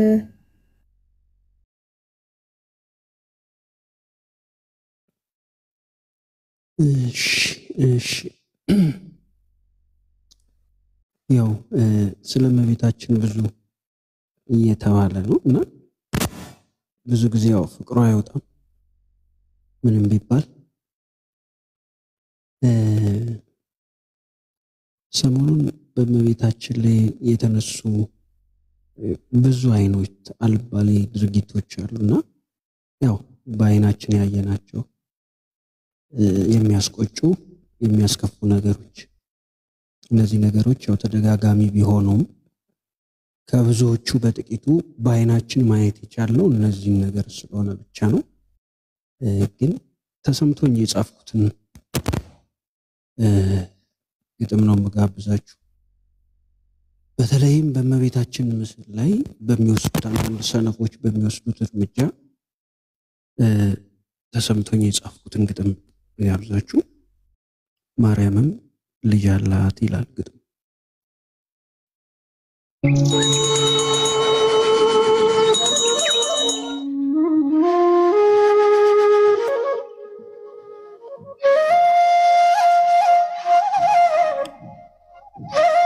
ማርያምም ልጅ አላት